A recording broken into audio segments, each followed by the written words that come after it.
All right, welcome, Masculine Geek number 218. This is the live stream. I want to cast magic. That's right.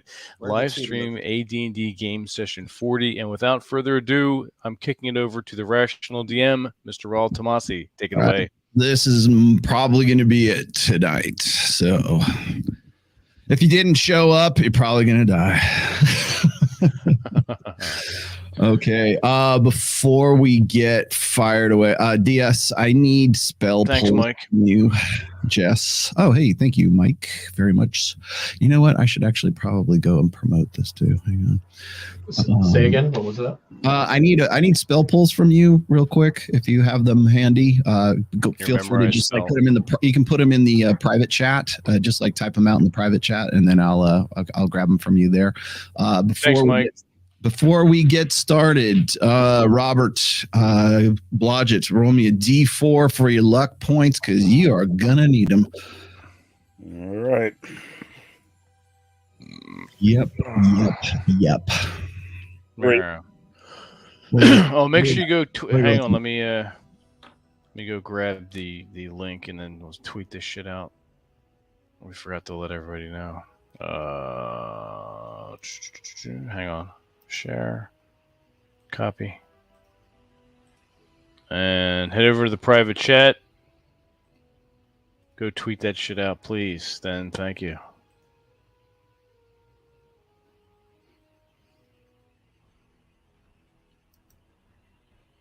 Yeah.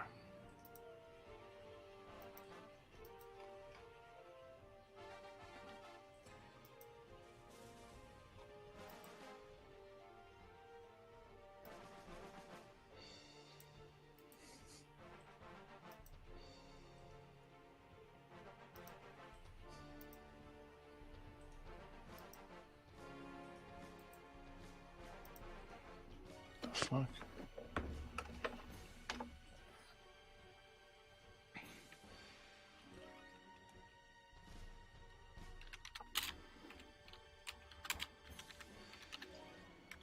You're muted, Rollo. You're muted, Rollo. Man, you're muted, see? You're muted. You know, I got it. I got it now. Man, you're muted, see? Yeah. Oh, you dirty whore. Okay. No, I'm pushing this out. I got it. I got it now. Man, you're muted, see? Yeah. Oh, you dirty whore. Who's got their shit open? Okay. Oh, my bad. Sorry. There you go. No, I had to. I'm tweeting this out and sending it to all of my people right now. Cool. There we go. So people can see what nerds we really are. Indeed.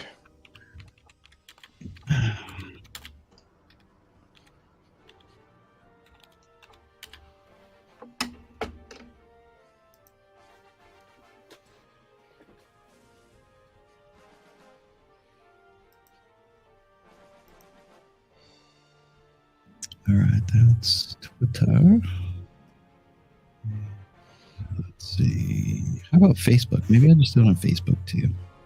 Nobody uses Facebook. Does anybody use Facebook anymore? Nobody's. Nope. I used it to talk to a couple of bands I'm friends with. That's about it. Facebook's for old people. Look who's talking, birthday boy. Say, no, man. It's older than me. It's for people. It's for the Aaron Clarys of the world. Just if that's the case, you should just. I wonder if Aaron Clary has a MySpace too. I was about to say you should let everyone your MySpace know. I can't imagine that Luddite having anything. I'm surprised he even gets a show on his computer. He still has floppy disks. Yeah, the jokes just write themselves. I know. Yeah, no, they do. All right, there's that. Okay, so I put it out on all of my channels. Cool. Including. Thank you, gentlemen. Go much better. All right, well. Does that mean Moose is going to come over to call you names? Is everything we possibly could. All right. Okay. Did I get spell pulls? Good. Okay. Thank you very much. Only because I want to make sure that we're all above board for this today. Let's see. Aldemar, I have you. Rothos, I have. Oh, Amos in today? No Amos today. Yeah, he won't be playing for here on out because of his other commitments. I've got Amos right here. I've got Blodgett right here, and oh look, here's this old character named Sejanus. All right. Okay. So, what did you get? What did you roll? What'd you roll there? Three. Three? Okay. Yes. Good enough. Okay. 3. Look. It's got these in the budget to remind me. Oh, shit. So what I'm doing, and let's see. Okay. Perfect. Okay, here we go. Let me share my screen with you so you can see what it is I'm doing. All right. Ha, here we go. Much better. All right, gentlemen, can you see this okay? Yeah, we can. Yes, indeed. I have a new monitor over here, an external monitor, so I can actually see what you guys are doing while I'm here. There we go, much better. Let's see if I can grab this. I have to arrange. I've discovered that if I arrange my windows correctly, I can actually see you guys and watch the chat and actually be in control of the game. There we go. All right. So here's the deal. Last we left off, the ogre mage Blackthorn has, let's just say, contracted you to take care of Marquesa in as discreet a way as you guys can manage. He sent his 3 humans along with you. We ain't buying that. Don't worry, they haven't scratched themselves with their legs or anything like that yet. So, so anyways, here's what the last door you guys came through was this one right here. This, of course, leads back up to where you were before. This entire hallway is what, about 10, 20, 30, 40 feet across, and it's very long. It is lit with torches, well, not torches, with lanterns, oil lanterns, probably every 50 feet or so. One of the humans right here leads you to this door. He's pointing to this, Blodgett, and explaining to you that this is the side entrance. And you can see there's an alcove here, but there's nothing in the alcove. So something dips down here, but it's a dead end at that point. The other human is the other human, Duncan. You notice that the other human behind you right here is kind of looking nervously around this area over here. Now, this was the human that seemed like he might have been the leader of the bunch of the 3 of them. They are in some way servants of Blackthorn. You guys have put 2 and 2 together at that point. He comes around the side here, and he seems to be sort of peering around the corner. Just to sort of see. Now, he sent the goblins into this door up in here. There were goblin guards, but they listened to him. He spoke a fluent goblinese, and he's looking down this corridor right here just to sort of see. It seems like he's a little concerned that somebody might be coming that way. So he's up to this point, they haven't betrayed you or really kind of thrown you off, other than the fact that they seem a little shady because they happen to be working for an ogre mage. And the one behind you at that door right there, Duncan, he looks a little kind of like he might have sweaty palms or something. They're definitely on edge a little bit, and they kind of want to get out of here. But the Blodgett, the one that is in front of you, this swarthy looking guy, is pointing towards this door and saying, okay. And he looks over at you. He looks at you, Diaz. He looks at Grot and Aldemar and everyone else who's sort of paying attention to him. He says, this is the side entrance to the lab, to Marquesa's laboratory. And they don't, he seems a little sketchy. He doesn't like to even be really near this area. For some reason, and it's unlikely that it's because of goblin guards, put it that way. So you already know just from the last game that they're kind of on edge because they're sort of trying to help you guys go and take care of their problem, which is, of course, Marquesa. You've already figured out that Blackthorn was sent by the slave lords to keep an eye and sort of like see what's going on as far as the operations are concerned. Marquesa, of course, is the you've discovered now is the overseer of the stockade in right now, but she has her own reasons for doing what she's doing, for being a slaver. She's there. You're unsure whether or not she's part of like the slave conglomerate, I guess, or the slave mafia, but she definitely has some ties to them, and they're not, according to Blackthorn, they're not entirely satisfied with the way she's been running the stockade, but they're not really saying why, although you guys have sort of figured out why, and they would rather sort of keep their hands clean. So at this point, Blodgett, the human that's in front of you, is saying that this is the lab entrance, and he's sort of just like kind of touches the door. Now the door again looks like one of those black heavy bound doors that's not too dissimilar from the ones that you went into when there were important people behind those other doors, right? Right. And so it is locked at this point. You can see just by looking at it that it is locked from where you're at. So it's possible that he's telling the truth, that it's a side entrance, or maybe it's some alternate way into the lab, because it doesn't look very well traveled. Aldemar, you're kind of poking around, looking at the floors and sort of looking for tracks. There's, other than your own tracks, there is no foot traffic coming from this door, and let's see. I'll let you take over from that point, but just to sort of give you the description of everything that's going on here. The two fellows, or the one behind you, Duncan, and the one in front of you, Blodgett, they are a little edgy. You can tell that they're kind of like, sort of looking around and not wanting to be where they're at. So, because if they get caught, then bad things will happen to them. So, all right. And I will ask the one next to me if the Marquesa's in there. Might be werewolves, and they're on edge. So. Okay. I asked the one next to me if the Marquesa's probably in there. Oh, he said most definitely. Okay. Most definitely. All right. I will inspect the door for a trap first, and then if I am convinced that it's not booby trapped, I will attempt to pick the lock. Okay. Okay. So you're doing that. Grot, what are you doing?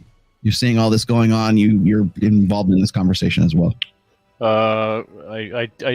Grat, look over his shoulder at Benny and Bag. Does he seem agitated too? Not necessarily. He's just a little. Looks inquisitive. He's not really on edge. I mean, he's a little bit wary of the humans that are amongst you, but it could just be because he doesn't know who they are. All right, so I'm gonna tap that bald-headed fuck on the shoulder. That's this dude? Me. Yeah. Okay. All right, you human guy thing.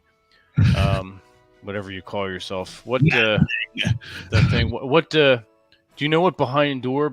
You say lab is here. What that mean is how many things behind it? Like what people, creatures, monsters? He's trying to sort of parse out what you're saying to him. Are there monsters behind this door? He says. What kind of monsters? He says they're the ones with teeth and claws. Marquesa creates monsters. Yeah, I know that, but we want to find out how many there are. Not where they. We know she creates monsters, but how many? He looks at he looks at you a little bit confused, and he's like, You're not sharpest tool in shed." Well, he doesn't know. He doesn't know how many. He's like, I don't know. I don't have a head count. We don't have, it's like, we're not allowed back here. There's some fishy. He's kind of fidgety a little bit too, like kind of like his eyes are kind of like looking around, and he's looking past you, by the way. He's looking down towards this area over here. Towards the other guy? Yeah, and the other guy is looking back at you guys just to see what's going on, and then he peers around the corner just to see, like, just to make sure that, like, it seems like he's trying to sort of keep watch and see if anybody's coming that way. Is Gret's fighter's spidey sense tingling? Roll me a d20. All right, let me use my new metal die from. There you go. From Hacks Tech. Birthday gift from a buddy of mine. Piece of well, I guess the lower the better. I got a 2. Yeah, you don't really get any. You don't have some sort of, like, I don't know, intuitive or instinctual feeling. The guy's nervous. Okay, I failed my The perception. dude behind you back here is sort of like he's watching this guy over. He's watching this guy right here is watching this guy right here. And he's like, this guy kind of turns around. He's kind of, you can tell he's kind of like saying, you know, like, speed the fuck up, you know? What are we, I'm going to ask the guy closest to me, what are we worried about here? That's a good question. He says, we can't be here. We can't be around here. We're this is not where we're not allowed in this area. Who's we? Okay, well, What do you who's mean going we? to find you? He says, what do you mean? Like, you know, who is we? He's like, he looks at you and says, all of us here we're not supposed to be here. Fools. Well, we are. What? He's on edge. You useless. So, Blodgett, roll me a how's d20. the door? Yeah, how's the door coming along? All right, I will roll a d20, and I rolled a 20. All right, Nice. excellent. You rustle the jimmies of the lock, and it was easy for you to do, Okay. like very easy to do. Okay. But of course, you did roll 20. So. Yeah. Altamar, what are you doing? You see all this going on. All this is transpiring. You're looking sort of around the guy directly behind you, who is 10, 20, 30, 40, 50, 60, about 60, 70 feet away from you. You can sort of get the feeling that he's like kind of keeping watch and sort of waiting to see what you guys are going to do. And then you've also overheard a conversation between Blodgett and Grot and the one guy that's there. So we came from the door on the right? You came through this door up. Where is it? Up here. Oh, gotcha. Okay. And you said I saw no sign that door right next to Blodgett? Yes. I need to zoom in. Oh, there we go. So that door showed no sign of being open. There was no footsteps near it. No, there's nothing. There's no tracks. There's no foot traffic. I mean, other than your own. And then there's down south below me. Yeah, down south is a dead end. Oh, gotcha. Okay. Seemingly. So there's that's a good point. I'm just gonna go check that area down where there's seemingly a dead end. Okay, so you're going to go down here. I hate to say this, but I'm gonna roll for perception. What are you trying to perceive? Well, you know what you can do. Actually, don't do that. Don't do that. Roll a d20 real fast. You're going to roll for like tracking. Let's just call it that for this. Okay, 16. Okay. All right. You don't see anything down here. If anything, there's more dust. Okay. Cobwebs and stuff. It says there's definitely there's no traffic around here. So I'm gonna go back up to the other guys and say there's nothing back here. It's a dead end. Okay. Let's see, Duncan. What do you want to do? You talking to this brother back here? Well, I was, but he just seems like he's nervous to be here, and he wants us to hurry up and get on with it. So I'm going to ask Grot, how do we want to do this? Do we want to just kick the door in? Do we want to have Blodgett take a peek? Grat worried about number of monsters with teeth and claws with this strange lab in this Marquesa. Probably not. Do you see all this going on at this time here? Do you want to converse? What do you want to do? Chess. I'm gonna move a little bit up to where that other guy is, close to that door. This guy up here? Yeah. right past everybody so that I have this big line of sight where that other guy is, and I'm going to watch that corner. And I have my wand of fire ready. Okay. Yep, just in case.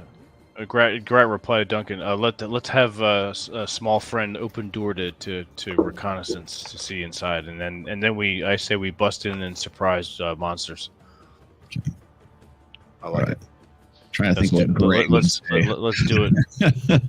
Gray would probably he'd probably do the same thing. Okay, how about the halfling will look inside? All right, what do you want to do, Blodge? It's on you. Tell me what you're doing here. I will peek, take a sneaky peek through the door, and where's your mirror? As much as I can without as stealthily as possible. You need like a periscope thing. So you're pushing the door in. As you're doing that, this guy is sort of making his way back over to here. And see that son of a bitch? This guy is kind of like moving up here he's still keeping an eye down on this area, but he seems to be moving a little bit more towards the door back here. Like they're about like this guy right here pushes the door, opens the door, and is on this side. He's not making any sudden moves. He's just like moving back through like they're like, okay, we're done. We led into trap by these fuckheads. Oh, without question, but just a matter of how much of a trap. So we're moving here. All right. So Blodgett, you kind of peer in. As you're about to push the door in, you can definitely hear that there are some voices on the opposite side of this, and you can't even tell how many there are. Okay. There are several different voices. Roll me a d20. I rolled a 12. All right. Definitely goblin language back behind here. Okay. And there are some other voices. You're not really sure what the what's your languages here. You're not really sure what some of them are, but there's definitely goblin being spoken behind here. As you're pushing the door, it's very brightly lit behind you. You're not going to be surprising. You already know you're not going to be surprising anybody by going through this door. Okay. So there's a large amount of light on the opposite side of this. And you can smell what smells, I guess, burning, possibly, a brazier pit, maybe burning oil of some sorts. Mm-hmm. And you also hear clanking coming from behind it, as if maybe there's like some sort of construction or something that's being around, I guess. Mm-hmm. So you're going through here.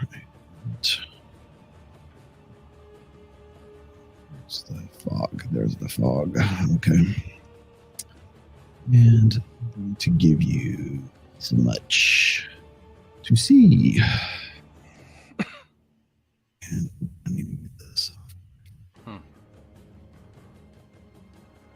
Right. As you push open the door, you see what looks like a goblin that has its back to you, and it's looking the opposite direction away from you. So there is some sort of bench or maybe a desk or something that you just pushed in a little bit from what you can see. You're just telling me you're just like slightly pushing the door in. There is definitely a goblin right there, but since it's very well lit, I'm going to give you a little bit more here as you're kind of looking around. It has not noticed you just yet. Okay. It has its back to you, and it seems to be having a conversation off in this direction over here. Okay. Is he close enough to me, drawing my short sword and a dagger in my offhand, that I can get behind him and backstab him? You could try. Remember, you have boots of elven kind, so you are moving silently. However, there's a lot of light in here. Right. So it's just a matter of what I'm wondering is if I can close the distance quickly enough before someone else in the room could alert him to turn him around. Because it would be nice to backstab him, because I can do, well, I've got a +4 to hit, and it'll do triple damage. So and that could possibly take one out real quick, and then everybody else bust in behind me. But It's just a matter of judging the distance as to whether or not I can get to him and do the deed before he can be alerted and turn around. So, Oh fuck. So you put it up to that point right there. All right. Hasn't seemed to notice you yet while you're sort of deliberating in the back of your head. Remember, we are playing real time in this one. So All right. I presume you pulled the door back a touch, or are you just standing there with the door just slightly ajar? How far away is he from me? About 10 feet, maybe 12 feet from where you're at. Okay, so that means there's no way I can get to him without, if someone sees me. You would have to move it. You would have to move in to actually do any sort of attack on him, or to surprise the guy, or whatever. Okay, I'll pull back and close the door and share that information with Grot, Gray, Aldemar, anyone Team. Okay. around me, where I could whisper to them what I saw. The room seems to be full of goblins. There's one right inside the door I may be able to get to, but before someone notifies him that I'm there and alerts him. But you guys will have to like haul ass in right behind me, because I'm either going to have him turn around mid-process and run and attack him, and it'll be on, or I might get lucky and drop him before his companions can notify him. It's going to be one or the other, but I've got a feeling we're in for a fight. And if there are any spell slingers, we're in trouble. Hold on for 1 minute. DS, the guy, the last human sort of abandoned his position. He's coming up to the door, and he's right where you guys are at. And he's sort of looking at you and seeing what you guys are doing and deliberating. You see no sign of the other guys. These dudes are gone. Wait, what the fuck? I'm gonna move to where right behind Duncan and Rothos. Okay, so you're gonna move over there? Yep. Okay. Get away from the door. Okay. Is that good, or you want to be over here? Above. Above. If you could put me against the wall, maybe I can hear. Over here? See if those guys that just walked out are still maybe walking away. I don't know how silently walking away. You don't really hear anything through the heavy stone walls. So, I mean, even with your elf hearing, there's not much to hear, and they're not speaking. They're not talking to you. If they were having a conversation, you couldn't hear it. Okay. Okay, Blodgett, continue. Tell them what you're just saying. Oh, I was time in. Yeah.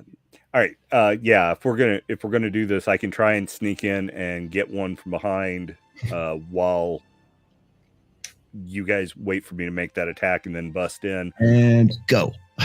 Okay. Or we just bust in. But there's one with his back to the door. I can attempt to get him before he's notified by his companions, but I'm gonna have to move quick and quiet, and it may not even work. So if I commit to that, you guys got to back me up, because God only knows what I'll have thrown at me in the process, besides having one right in my face. All right. I'm near the door. I'm pulling out my sword. Can we just throw a fireball through the door as soon as we open it? Do we have that? Magic missile. I did think about that. They cast magic missile. I am concerned. Grat's strangely okay with that. The only thing I'm worried about is if you guys are in position to go in, but we don't really have our back, and I think it's better that it's out in the open, just in case things come behind it. Yeah, that's true too. I'm letting you guys know, because we're vulnerable in these other directions. Mm-hmm. All right, so we going in? Yeah. Open door, and Grat and Duncan, we bust in and start attacking first thing we see. Okay. All right. I'm gonna keep Benny in the pack though. All right. I've got I will. the hammer ready. All right. I will open the door just a little bit, see if the one guy still has his back to me, and if he does, I'm going to try and rush in and backstab him. Okay, so tell me exactly what you're doing. I slowly open the door. Okay. Step by step. All right. The guy that was there is you no longer see him, but you kind of get the idea that he has shifted position from where you were. Okay. I look back and it's like the gig may be up. We may have lost our element of surprise. What the F? Let's just go home. Well, we can do that. We got a lot of gold. Hey, get him out. Get the fucking. We can walk away from this. By the way, Yeah, there's like nothing holding us here. Yeah. Fuck it. Let's go. You know what, guys? Just quit. I don't like it. Let's just go. Let's just Yeah. go. Let's go to the tavern, guys. Here we go. Make like a tree and go. Yeah. All right. So we going in or not? Let's go. Yeah, let's Grat and Duncan lead charge. Who I'm ready. follow all closely behind us. Make sure you have spell ready, and All right. we have to kill anything we see in here. All right. I will get to the side, push the door open, and stay outside and allow the heavy hitters to run in, and then I'll come in behind So them. you push the door in, which opens inward. Right. And out of the way. Slams that goblin in the head. Here. Now, okay, so Blodge is doing this. Aldemar, you see this going on. Are you on board with this? What are you doing, Nick? Yeah. Actually, I shouldn't even do that. Everybody roll a d20 before you're all fucked. We're fucked. 7. 17. Oh, 7, 17. Hold up. Wait. Hold on. I got a 17 as well. All right. So hold on. I gotta put everybody up here. Grot, you got a 17. 17, yeah. I don't know if that's good or bad. Hopefully it's good. All right. Blodgett, what'd you get? 7. A 1. Holy shit. You're out of the way anyway, so it don't matter. 7? Oh, 7, yeah. Who's next? Duncan, 7. Duncan got 7. Okay. I got a 14. Okay. DS got a 14. Thank God for your short name. Let's see. Grop, you got 17. Gray got a 2. And Lupo. This might be shortest game ever. Jeez, man. What? Whoever people need to be playing Lupo. Somebody play Lupo. And what'd you get, Aldemar? I got a 17. You got 17 as well. 17. And Duncan, I got you. I got to roll for Rothas. Rothos has a fucking fireball.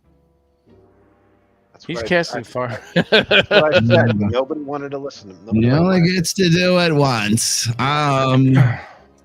Okay. Rothos casts fireball. Grot, what's your dexterity? Oh shit. It's not too bad. My dexterity is 14. Okay. Okay. And then who else got 17? Aldemar, your dexterity is 18. Okay, so you're actually up. Blodgett, you got a 7, and Duncan, you got a 7. Blodgett, you have a higher dexterity, so you're going before him. And yes, you're 14, so let's go 1, 2, 3, 4. I'm doing this the right way. 5, 6, 7. And Gray goes dead last. Okay. All right. Just getting the order here. All right. So Blodgett, your last action was to open the door, like push the door open. And as you do that, you don't see this, but everybody else who is within line of sight, Aldemar's right there, meaning Duncan and DS, you're not. DS, you rolled a 14. Okay. So you can stay where you're at. So the door opens. And you guys see, all of you dudes see this in front of you. Hold Nancy. Here we go. And away we go. All right, so you see this. And you see Is that Wawa? Is that Narzi? little rat bastard gnome. That fucking cock. This little rat bastard gnome. Now you see where all the actual light is emanating from, which is here. Let's see. Here. So you guys can see in, let's see, Duncan, you could see about to here. So let's go. This entire, it's fog of war, obviously, but this is just your line of sight. There's more to this room than just this, but from where you guys are at, you can see in that way. You can see this way. Okay, good enough. And there seems to be some sort of beakers and some kinds of, let's see. There's definitely some alchemy going on here. Blodgett, you can see from where you are at, there's definitely some sort of desk or some kind of bookcase over here. It's a low, it's about, I mean, for you it's high, but like for a regular human, it's about just about waist level. There are definitely some sort of beakers, some mortar and pestle. There are a bunch of like herbs and a bunch of crap that you can't even really identify. But again, you're just sort of seeing this as it happens. Now, as this happens, you guys notice that the goblins that were there before are now ready for you as you are coming through. Where to go? 1 second. There we go. Is this the one? Where'd he go? These stairwells. All right. And Narzi is right. I should. Narzi is sitting on what looks like a booster seat.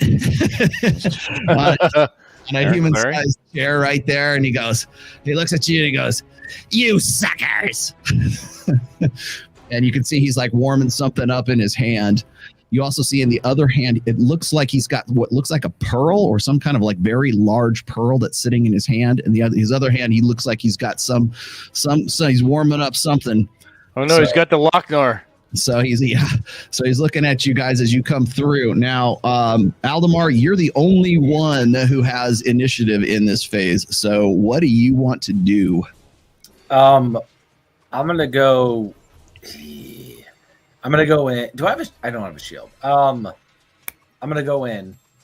Okay. And I'm gonna go attack. So let me know what you're doing. Exactly what you're doing. So you're here. Yeah, I'm gonna storm in. Okay. Are you going full movement? Or what are you gonna do? You're running in. Okay. Yeah. We're going it. We're doing it. We're going in. And I'm heading for the first bugger to my right. Here, the goblin. Yeah. Okay, so you're gonna run in and you're gonna move to attack this goblin. Okay. So that's your move for that. So up and around. I'll get you. You can get one attack in. Go ahead and roll a d20. All right. Come on, baby. Come on.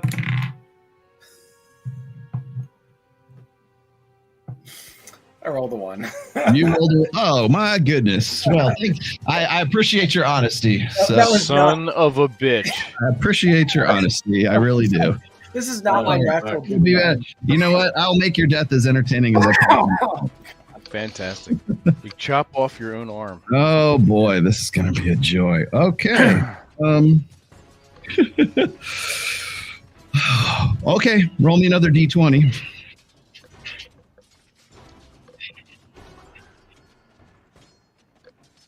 This one was an 18. An 18. Oh Lord, you accidentally strike yourself. Right in the swimsuit area. Plus 1 extra point. I presume you were using your longsword since you did not tell me you were bringing out a bow or anything like that. And you ran rushing in as it is. So let's see.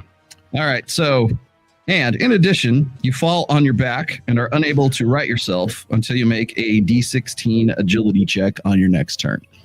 So you take 4 points of damage plus 1, 5 points of damage to yourself.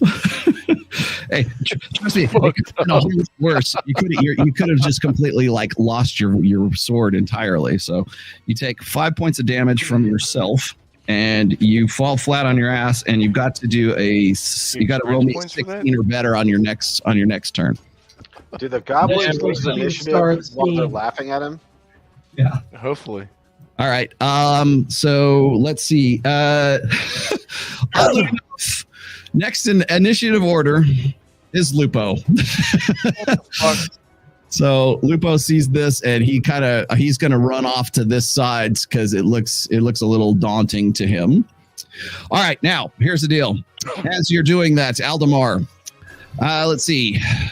2, 4. Let's see, 4 arrows. The goblins are armed with short bows, and as you are coming in, they fire their bows, and 1 hit, 2 hits. And I remember how I told you guys I roll like multiple d20s when there's multiple attackers. So Yes. 4 arrows fly at Aldemar, 2 strike home, and so Aldemar takes 5 and 7 total from those arrows that are now 2 arrows that are sticking in him. So you've taken a total of, let's see, 5 to yourself, 10, 12. You've taken 12 points of damage already as you went running in. So let's go. Aldemar, you're at 12. Okay. All right. Now, next in initiative order, blasting in through the door is Grot. So, Grot, right. What are you going to do? And Benny, do you want him in or out? Let's keep him in the sack for now.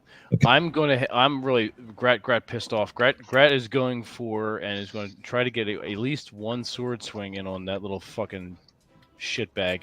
Okay. You went 10, 20, 30. Yeah, okay. You can get 1 hit. You can get 1 strike with your overhead. Right. He doesn't move when you come at him. Oh shit! It's All right, like ready for you. It's like, bring it, big guy. Fuck this little bastard. All right, so I've got +4 to hit, and 17 + 4. Okay. 21. More than enough to hit.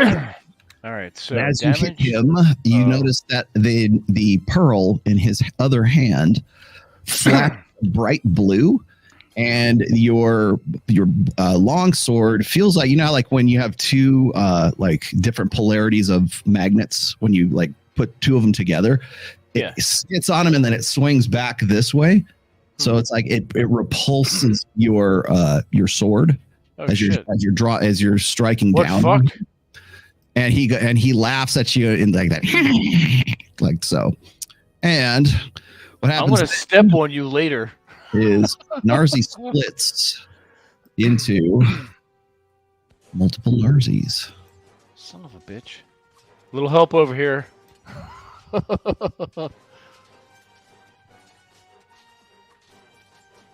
And Do all the Narzis have the little globe pearl thing? and they are identical copies of He just him. mirror imaged himself. No, you just mirror imaged him. Well, to be fair, Grat not know that. Player knowledge and character knowledge. Okay, now Grot, as you go blowing through there, you see the rest of the room, and everything explodes in this room. I don't mean literally; I just mean figuratively speaking. Yeah, you get to see everything. Now you can see pretty much the entirety of this room where you roll in. Now, again, remember, none of the rest of you guys are all in the midst of your attacks here. So actually, I'm just going to give you this much right now because who goes next? Let's see. Grot was there. 1, 2, 4. Grat no find this Actually, funny. DS, you have line of sight to. Well, yeah, you can see through your own dudes. You have line of sight to see what just happened to Aldemar. Aldemar got hit. He fell on his ass. 4 arrows flew in at him. 2 hit him, and he's taken some pretty serious wounds right there. Shit. So you are up next, my friend. Jess. Oh, Jess. Thinking. Yeah. I'm you're trying thinking, to okay, all right. try to So figure it out real here. Okay, so timer now. Roll a 1. Yeah. So if nobody's coming to the west side, I'm gonna move down a little bit more so I can get a better line of sight in front of Duncan and Rothus. Okay. All right. A little bit more to the left, so I'm not in Duncan's Here? way. Yeah. This way? Is that good? Is that where you want to be? Yeah. Okay. And all right. Now you have LOS to pretty much everything else you had before. All the goblins. how far away is the goblin to the right from the other goblins to the bottom left? By the You barrel. mean the ones that are here? Yes. These 2? Okay, so remember everything's happening simultaneously instead of turn by turn. So the last thing you knew, this guy right here was about right where he is at. So you're 10, 20, 30, 40, about 50 feet, assuming he's still there. Mm-hmm. Because again, he's laying on his ass, but the goblins still have bows in their hands as well. So okay. I'm gonna cast Glitter Dust. Okay. Right behind the second goblin. Right behind here. Basically to the right. If I can get the one on the right side, or even the guy at the top, that would be kind of nice.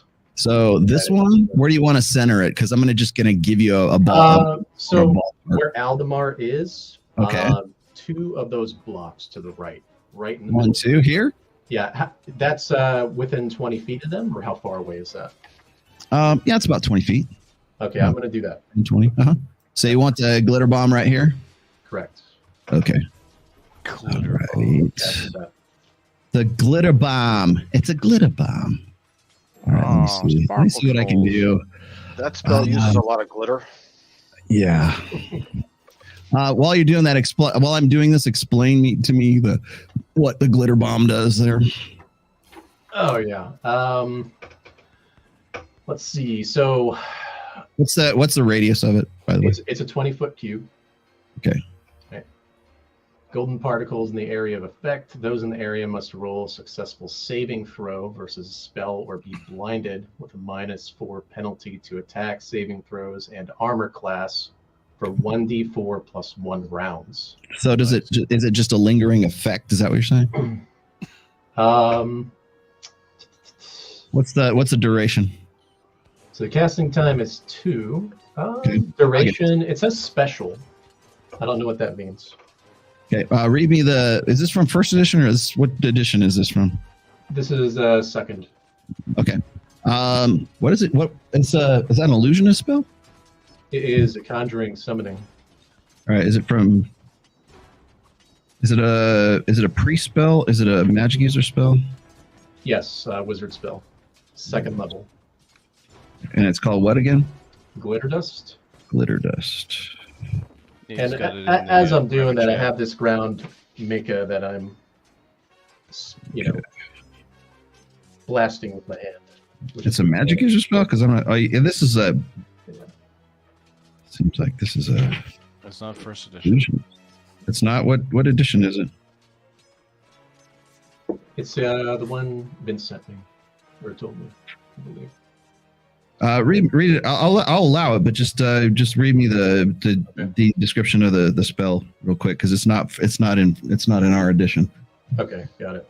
So the spell creates a cloud of glittering golden particles within the area of effect, which is that 20-foot cube. Those in the area must roll a successful saving throw or be blinded, which is a -4 penalty to attacks, saving throws, and armor class for 1d4 plus 1 rounds. So it's a roll based on the rounds. It's a new 6th edition spell. Okay. See if I can find it. Hang on one sec. I just dropped something. In the meantime, let me. Something's in the chat that Noble gave us. Yeah, if somebody can give me put it in the private chat, I'll pull it out. Pathfinder. Is it a Pathfinder spell?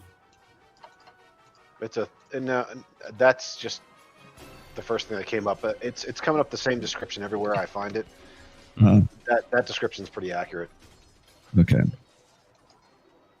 The book is Advanced Dungeons and Dragons 2nd Edition Player's Handbook. Okay. So it's in there. Actually, let's just do this again. Hold on a sec. I'm going to give you a spell effect here just because. It's got like a guy on a horse with his. Yeah. I know which one it is. It's okay. That's it's just one version past where we're at right now. Okay. Let's put that. That'll be our glitter bomb right there. It lasts for 1 round per level, so whatever level he is, okay, it's going to have that effect. Okay. All right, let's put that right there. Okay, good enough. And it's 20-foot radius. Is that what you said? Yep. All right. So you wanted it right here, correct? Hold on. Yes. Well, You want it on those two goblins. so that's 20 foot right there. How far can you throw it from where you're at? What's the range on it? I just moved it, and it's So 100 feet plus 10 feet per level. Oh, okay. So 10, 20, 30. Yeah, easily. Okay. And you want it over here, or did you want it here? Where yeah, right behind the second goblin. Right here? Yep. Right there. Okay. Let's put it right there then. Okay. So, and then I got to make a save for these guys to do what? Move. What's the spell effect? Will. What's the name of the spell? Again? Glitter dust. Glitter dust. GD. They have a -4 to attack. They're blinded for 4 something so many rounds. 1d4 plus 1 rounds.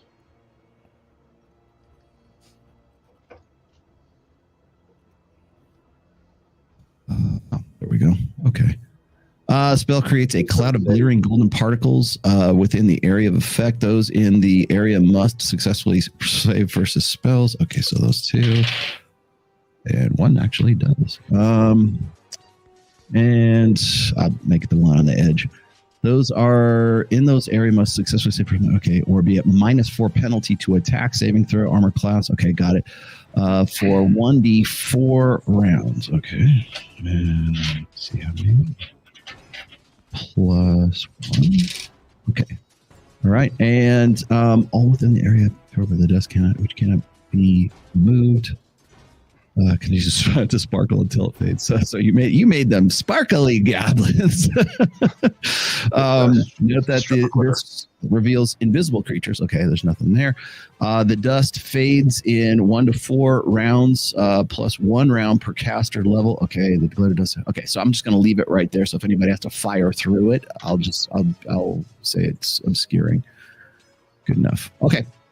So this guy saved. The one on the edge saved. The other one that's right in the center of it is blinded and is affected by it. Okay. Let's see. Next on the list is actually our guys. So 2, 3. All right.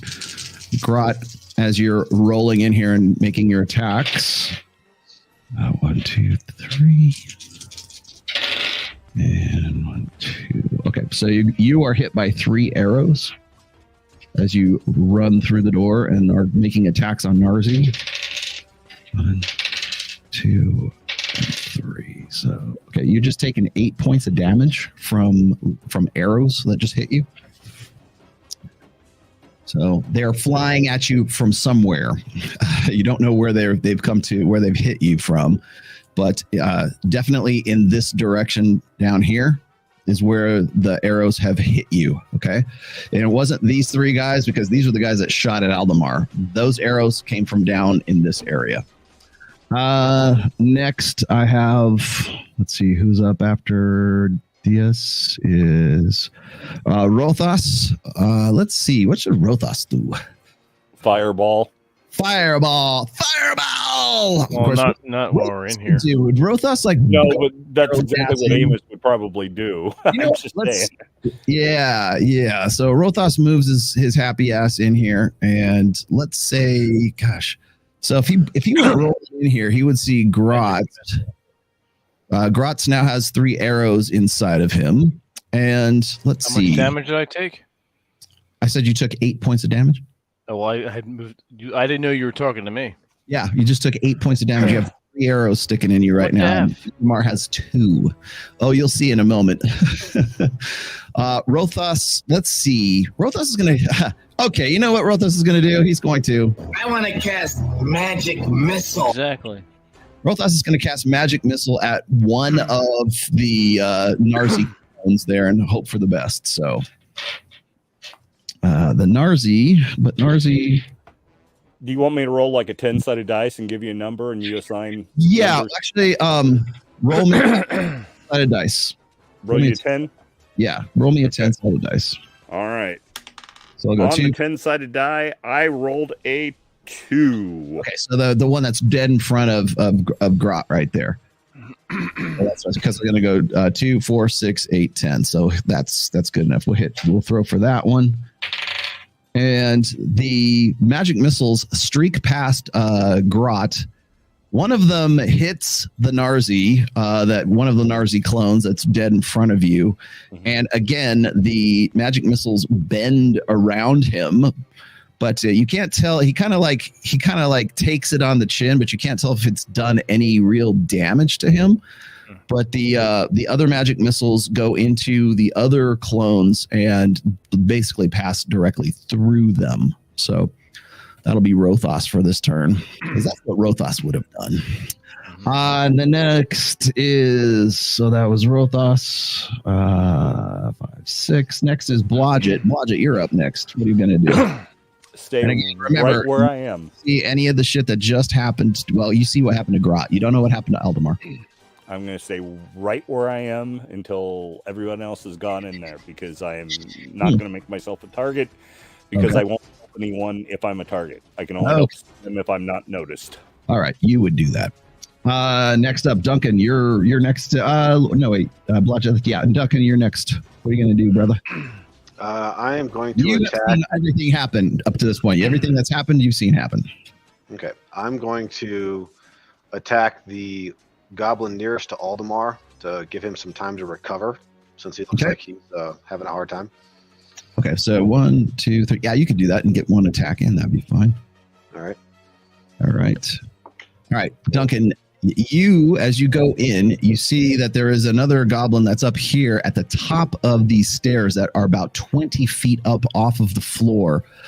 And going through, you also see over on this side, now that I can give it to you here, that there are even more goblins that are on an elevated position, and they are all have arrows knocked and ready for you guys. And let's see, where do I go here? So you can see, let's back it up. From your vantage point, you can see over here and into this way. I would let you see more, but there's a glitter bomb in front of you. So there's that. And there are definitely goblins moving about on what looks like, where is the trellis there? Or the balcony? The balcony's right here. So there is a balcony right here, and let's push the balcony. Let's unlock you, balcony. It's going to lock the position. Okay. So there's a balcony right, if you can see that right there. The balcony that's over this very, very large room. So there's a wooden trellised balcony. There's some little banisters on there just to, just for safety, but like they don't look like they're too like strong. You notice over here what look like some very like big like tons and vats. Some of them are made of glass, and there's some sort of like greenish kind of, looks like it might be brine, like a tannish, nasty looking brown green liquid that's in these. There's also, you can see like some sort of like little coiling glass, laboratory equipment. You don't even know what to make of it. So as you go in, Duncan, that's what you are able to see at this point. You can go ahead and take one attack at that goblin that's right there. It got glitter on it, but not in its face. So it's going to be able to come back if you don't do something. The one that's in the middle of it right there, and I presume you're stopping in front of the glitter bomb. The one that's in the center of it is just kind of like, trying to keep, clear his face. So go ahead. You want to say you're attacking, and you're attacking with the light hammer. Okay, the magic hammer. That's the one that Grot gave you. Okay, roll for it. Hammer +1. Roll, monkey boy. 14. 14. Good enough to hit a goblin. All right, you smash over it, and you know what? I'm going to let you roll damage. Go ahead. It's 1d6 + 1. I rolled a 4. 4 did 5 points of damage to it. It's still alive, but you definitely clocked it pretty good. All right. All right. Now, after you clock it, you notice that the goblin that you just hit, this goblin over here, well, you can't really tell this one, but the one you saw here and the one you can see on the balcony above, they're all dressed in what looks like a black studded leather armor, and they're all like uniformly dressed, not unlike the bugbears that you encountered earlier in the previous adventure or the previous sessions. So they have like kind of a like some sort of studded, like metallic, like not silver, but like, just sort of like gunmetal gray studs in black leather. They're S&M goblins. Okay. You hear some commotion also coming from down past where you're at, but you can't see past the glitter bomb right there. The only thing you can see is this side over here. Okay, last but not least, let's see. That was next up is Gray. Yeah, and then we'll come back around the horn. Gray's going to come up this way, and let's see. It'll take him a round to do it. I can't actually bless you guys because it takes 1 round to cast a blessing, and that's like 1 minute you don't have. Let's do. Yeah, let's just move him over here. I think Gray's going to. Gray's going to do Cure Light Wounds on Aldemar. So, Aldemar, roll me a d20.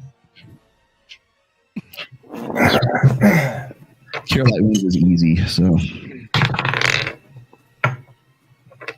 Yeah, 15. Okay. And so you are on your back trying to get yourself up because you fell flat on your ass, and like you're kind of like you had the wind knocked out of you, I guess. Your constitution is 13, so you don't get any bonuses. Sorry. You just got 5 hit points back from Gray laying hands on you. So rather than the 12 you just lost, you are now down to, you lost 7 in that last round. Okay. Because, Gray just put 5 back on you, which is actually a pretty decent roll. All right. So Aldemar, according to my log here, because you were at how much? Well, you were at 39 hit points when you started? Yeah. Okay, so you are down to 32 right now. Okay, good enough. All right, next, Narzi casts a magic missile at Rothas. Return and fire. Let's see. And 4 magic missiles go right directly at Rothas. So I want somebody to roll me a d20 for Rothas. I'll do it for you. Somebody? Anybody? I rolled a 20. A 20. Okay, so he's only taking half damage from these.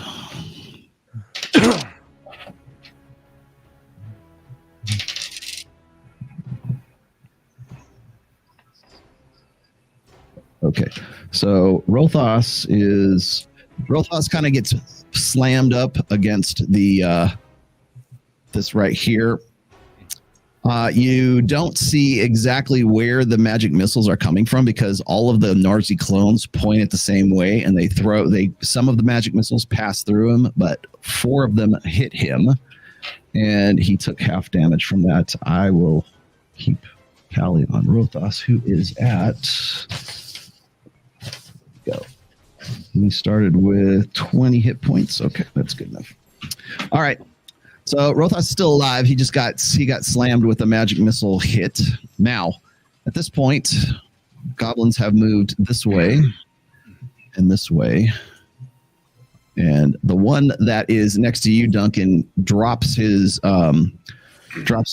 short sword, or excuse me, drops his bow, and then draws a short sword and attacks you and misses you. Okay, because he was fumbling around for it. And now you guys get to see the extent of the shit that you're in. So notice down this way are. There's more of the lab, which is over here. And you see let's see, I can read it to you here now. Okay, so That door opens into this room of great size. It's well over 60 feet long and 40 feet wide, as you can see. Let's see. The room has it's dimly lit by lanterns and stuff, but it is lit. So the lighting is not going to be too much of a problem for you here. The room has 40-foot high vaulted ceiling with a balcony circling the from where you can see right now. You can't see the bottom of it just yet, but you will. On the south end of the room, there are several goblins on the balcony. You can't tell how many there are at this point because there's several. And more on the main floor, just in front of where you guys are at right now. So there's a few on the floor, and there's a few on the balcony part right there. This chamber appears to be a large workroom for an alchemist or a physician, such as it is, or somebody who's really into BD and S&M. As there are many beakers, flasks, retorts, retorts. What's a retort? On the various tables and bookshelves and benches about the room to either side of the south doors. Down here. Actually, let's just give you the whole room. Clear the room. So let's go back up here and let's delete that. This is the whole room right here. So you can see down here, and then I have to also give you the balcony, and I got to get to the oops, hold on a second. Deselect that, and let's go to the balcony, and then I'm just going to bring down the opacity here a little bit, because down on this end down here, you see what looks like some sort of like portcullises that are closed at this point. And I'll read you this description. To either side of the south doors is a stuffed owl on a pedestal. In the far end of the room are several cabinets and workbenches around which move more goblins. There's a lot of them here. You can't really tell how many there are. However, what catches the party's attention are the two tables in the center of the room, from one of which arises a strange caricature of an elf or something humanoid. Has it's very long and thin, very distortedly long limbs. And that's these two unfortunates on the table right here. You can tell they've been experimented upon. With a horribly deformed mouth and they have long clawed arms. They emit a brutal kind of croaking sound, and the goblins now see that you guys are now in the room, and they cry an alert. So, in the center of the room, or right abouts there, is an elf, and she is in a also black studded leather armor, and she sees you guys where you guys are at right now, and so she is observing what's going on. And Duncan, Gray can't see it, Grok can't see it, Rothos can't. Duncan, you're the only one who can see what she's doing. She is doing some sort of craft on herself, and she's apparently casting some sort of spell on herself. As that happens, more of these goblins then move into position on this side, and this guy over here runs this way. And this guy moves to right about there. And this guy, another one, moves next to Tessa, and he's talking to her in some language you can't really tell. And then there are other goblins down on this end here. And these two will move up to this position here. And this one will move to right about there. This one will move to right about there. This one will move here. This one will move here. All right. So that's the situation as it stands after the first round of combat. Coming back around the horn, Aldemar, you need to roll me a d20 right now. All right.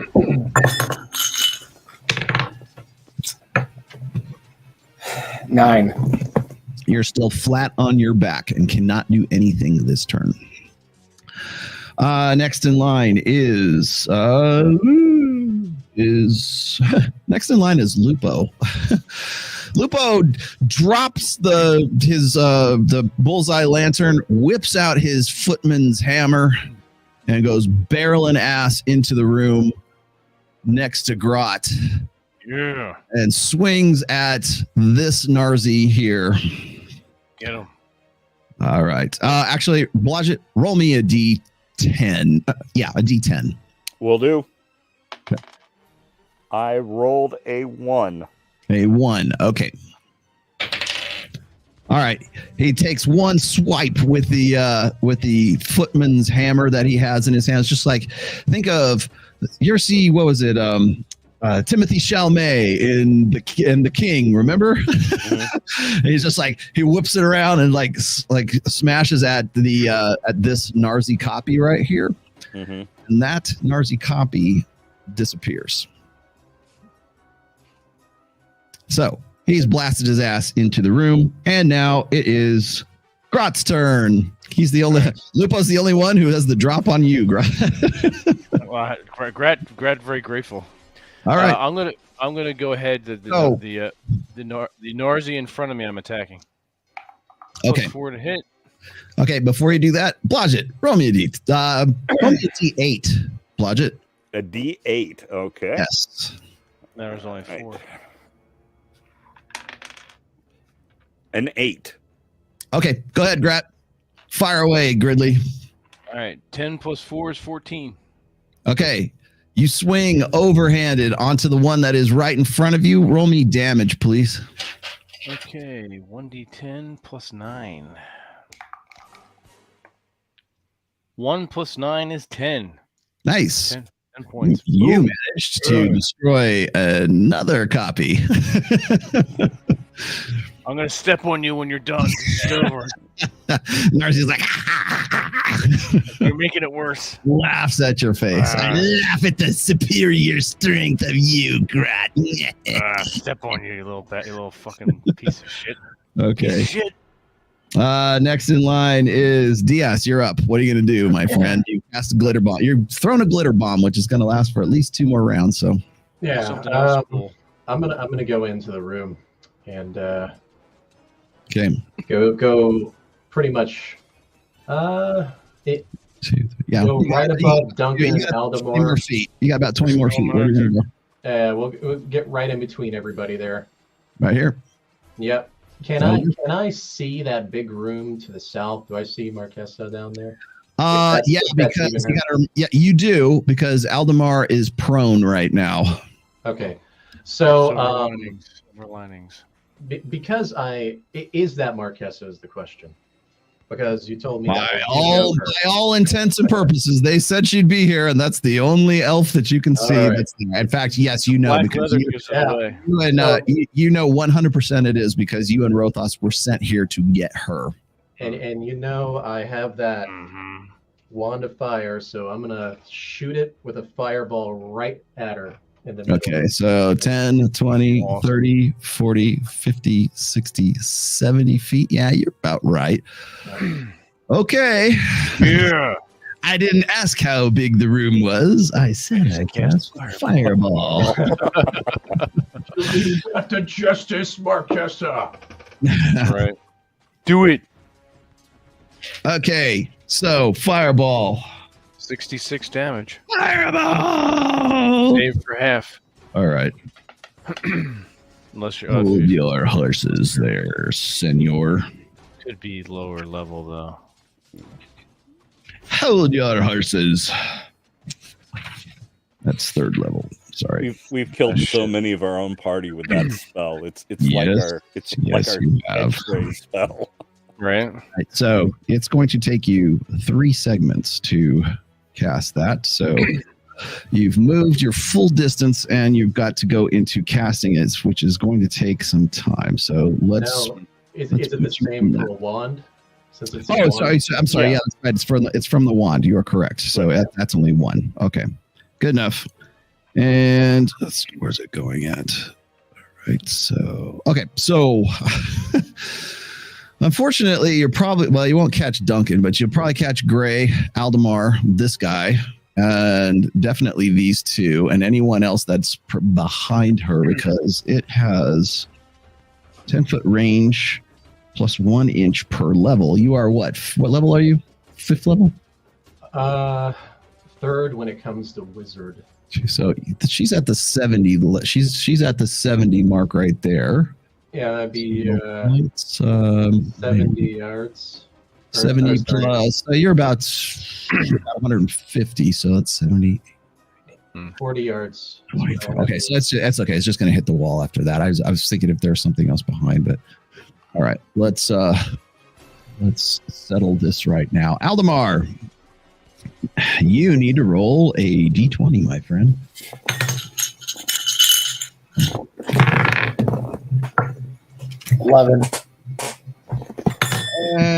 Not good enough. Sorry, my friend. Okay. And well, Gray. Okay, Gray. Holy shit, Gray actually made a save. All right. Okay. And let's see. Just about the same time you get that spell off, she gets her spell off that she was doing that Duncan was seeing.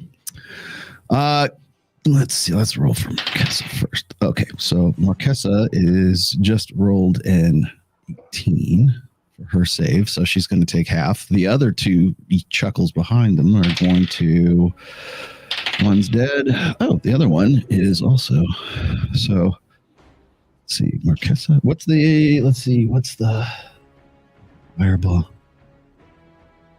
All right. Okay, so. Okay, here we go. All right, so these even at half damage, these guys are dead. So. So that's going to cook those guys for sure. And let's put this. He's out too. So those guys are cooked. You managed to hit her, but she is not dead. And again, as you're hitting her with the fireball, and is there anybody behind her? It's a blast on. One in the back, maybe. I was thinking that too. Yeah. That's at like the most extreme. So she's at 70, 80, 90, 100. Yeah. Okay. So it would hit the back wall. And let's see, the radius is 2. So yeah, that would catch him. I'll give you him too. Hang on. All right. So, and then yeah, even at half damage, he's going to die. So that guy's done. Yeah. Will that set the wooden supports for that? Yeah, actually it is. But I set the wooden supports on fire. So thank you for bringing that. That's actually my main concern was that right there. So let's get Marquesa's damage. Now, as you're doing that, when you throw the fireball at her, it does hit her and you do scorch her. But as you do that, you notice there's what looks like a blue kind of shimmering shell that comes up around her like a shield spell of some sorts. Mm-hmm. So she knew you were coming, put it that way. She heard you breathing heavy. She heard you come, and trust me, she knows you guys are after her. So because you guys were sent by the Elven Council to come and bring her in or kill her, like you're basically serving a bounty or a warrant on her. So, and she knows what's coming. So she yells at you in some form of Elvish. You think it might be Drow.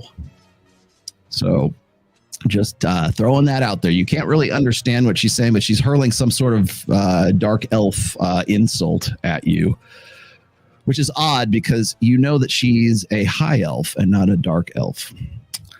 Just saying. Just throwing that one out there. So these, you did, by the way, you did do some damage to her. It's just not as much as you think. Okay. Now, but let's also point out that the trellis in the balcony right here, which is made out of wood, is now on fire right here. And I've got to, let's see. Yeah, the desk. And the desk areas back here are now ablaze as well. So these two, in fact, here, let me just put spell effects on there for you guys real quick. In fact, let's just do it in the lab. Let's do it in the lab. All right, so let's put right about here.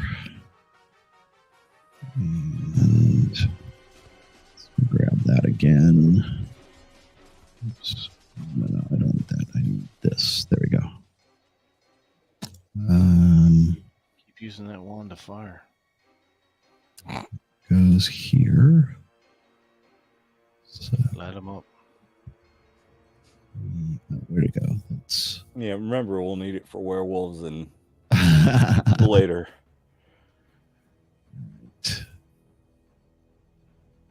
Whatever. Let's go. Let's just do this. How about like that? All right, That'll do. Okay, good enough. There's a fire. Mm-hmm. That's fire. It's fire. Fire icon. There we go. That'll work. And let's just back it off just a little bit so we are reminded that this is fire. And we also have this area. It's going to be important. I wouldn't take the time to do this if this was going to actually affect the outcome of this whole game. Trust me, I knew you would do this. What's inevitable with this group? Yes. Mm-hmm. Photoshop is awesome. There we go. There. This is the area that is on fire right now. Just now started. Okay, so DS, you're there. Okay, my dudes. Let's push there and there. All right, so 1, 2. There we go. All right.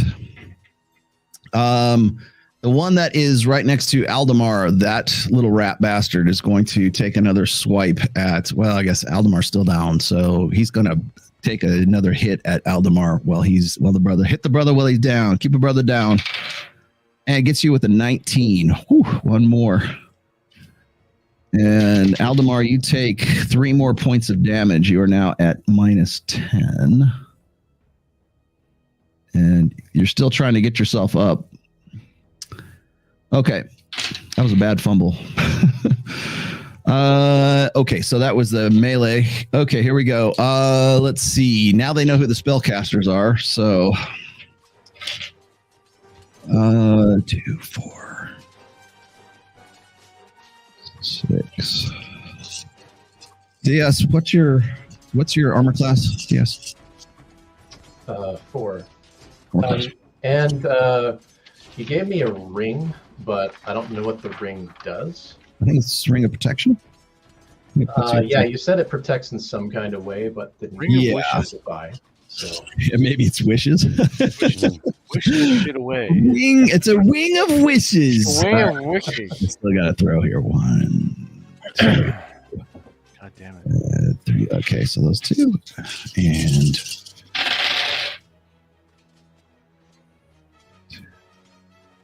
okay, so 5. You got hit 5 times. They are trained to. You could tell that they are trained to shoot whoever speaks. So, DS, you take 1, 6, 8, 9, 10, 11. 11 points of damage from arrows that just hit you from the short bows. Now, the goblins that fired on you are out of ammunition. So you've taken 8 points of damage from that. All right. So DSU are at 8 or -8 base. And the other 2 that are down there are going to fire at Rothos because he spoke. Shit. And Rothos, oh shit. Okay, Rothos got 1 hit and 1 crit. So let's do. I'll take care of the crit in a minute. Let's just do the first one for Rothos. Yeah, Rothos took 6 points of damage from that one. Fucking A. All right. And what is Rothos at now? Rothos was down 5. He's on 11. Ooh, Rothos is getting pretty low. All right, now I got to roll the crit. So the crit is I just roll the regular damage for the crit. There's a poof, okay, and let's roll the rest of these guys. Roll crits for Rothos. Fortunately, they're just regular dudes. So, actually, Blodgett, roll me a d20. You guys should roll this, not me. Okay. I rolled a 17. Okay, 17. Okay, 17. Oh, this is for the. Okay, 17. Ooh, shit. So Rothos took an arrow to the throat. Staggers for What 2 the rounds, is unable to speak and unable to cast spells. And essentially, that drops Rothos. So Rothos is down. It took an arrow to the throat. Son of a bitch. All right, so Rothos is most definitely out of action for this one. Don't you love the Dungeon Crawl classics? Oh, God, Not really. Not tonight. Not tonight, you don't. All right, so I like Rothos when it's on the other guys. Rothos, where'd Rothos go? Rothos is right here. Let's put Rothos at 45%. So Rothos will not be. Rothos, okay, DSU sees that Rothos now takes a shot to the throat from one of the goblins. You don't even know where it came from. Now coming back again. Let's see. So that was DS. Next in line is Duncan. You're up. Is the goblin that I was attacking before, is he still alive or did he catch the fireball? Yeah, he is actually still alive and he's beating on Aldemar, but he wasn't able to do any damage to Aldemar because he's rolling around. All right, I'm gonna attack him and try to finish him off. Okay, roll. And you're gonna get 2 attacks on him because you didn't have to move or anything.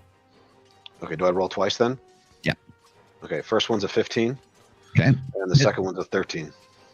Both hit. Okay. Roll. I'm gonna let you do the damage. You're using the hammer, right? So roll me 2d6 plus 1 on each one of those. They're both 4. Okay. Plus 1. All right. So good enough. That cooks him. So he's out. The one that's in the glitter is still glitterized, so he can't really do much of anything. Okay, that's you, Duncan. You managed to wipe that dude off, and let's see who's next. Oh, Blodgett, you're up. All right, I have sheathed my sword and dagger and pulled out my sling of seeking. Okay. Loaded it with a bullet. I'm going to pop in and look immediately to my right. Mm-hmm. Notice the staircase, look up and see if I see a goblin or a potential target there. There are 2 potential targets. I will let fly at the nearest one and then pop back out the door to reload. Excellent. Go ahead. Roll. And I rolled an 18. Okay. Clap this dude right here. Roll me damage, which is 1d4, but Fuck her off the platform. plus 2. All right. 4. Let's see. 3, 4, 5. Yeah, that's good enough. This dude goes sailing off the falls off the thing. Takes a sling bullet to the head. And I pop back out the door to reload. Okay. And that's one more bullet gone. Okay. Good enough. On who's next? Let's see. 6, 7. Let's see. Gray. It's not Gray. Gray's last. Rothos is out. Brat's done. Blodgett's done. Duncan's done. Gray's. Yeah, well, Gray's the last one. All right. Gray's going to move over to see if he can in any way revive Rothos. Now, remember, this is blocked right here from line of sight because there's a 20-foot staircase right here, and there's also a 20-foot staircase right here. So just pointing that out. Meanwhile, Marquesa goes into a spell of some sort and casts a very effective lightning bolt at you guys. What? Right down the lane. 1, 2, 3, 4, and Lupo, unfortunately, 5.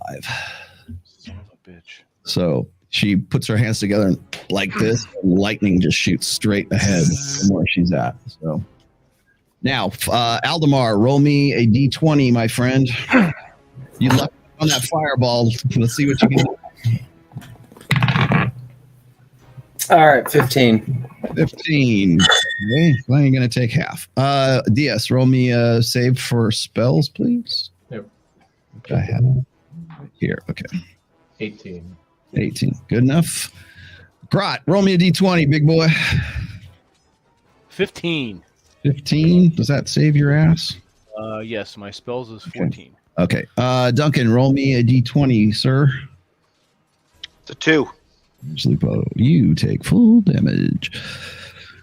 And Lupo gets a shiny 19. Holy shit. Everybody except for Duncan takes half damage. Do you want me to roll for Lupo? No, I just did. I saved his ass. What are you talking about? Okay. I was making sure. Okay, from here on out, you get to roll for Lupo for saves and stuff. No, that's cool. You can do it. No, that's fine. He's fine. Yeah. All right. So, lightning bolt. You get the feeling that this girl is just as effective as your spellcasters are. Well, which spellcaster? The remaining one. Lightning bolt is, let's see. It's 1d6 for each level of experience of the spellcaster. All right. So that'll be 5d6. Come on, man. And Christ. okay. I can't haul your bodies out of here, guys. Yeah. Roll all ones. I'm gonna need the Chessex dice. Hang on. Shit. It's never good when the DM has to give more dice to roll damage. Yeah, well, this is not looking good. At least we got some of these fucking goblins out of the way. Can we get Ned to give him like a bite on the ankle or something while he's rolling? I mean, he rolls all ones. All right, here we go. Ned's a good boy. Come on, Ned. Bite him. Bite the DM. Make him roll ones. 2, 5. Okay, so here we go. Aldemar, you're taking half of this. So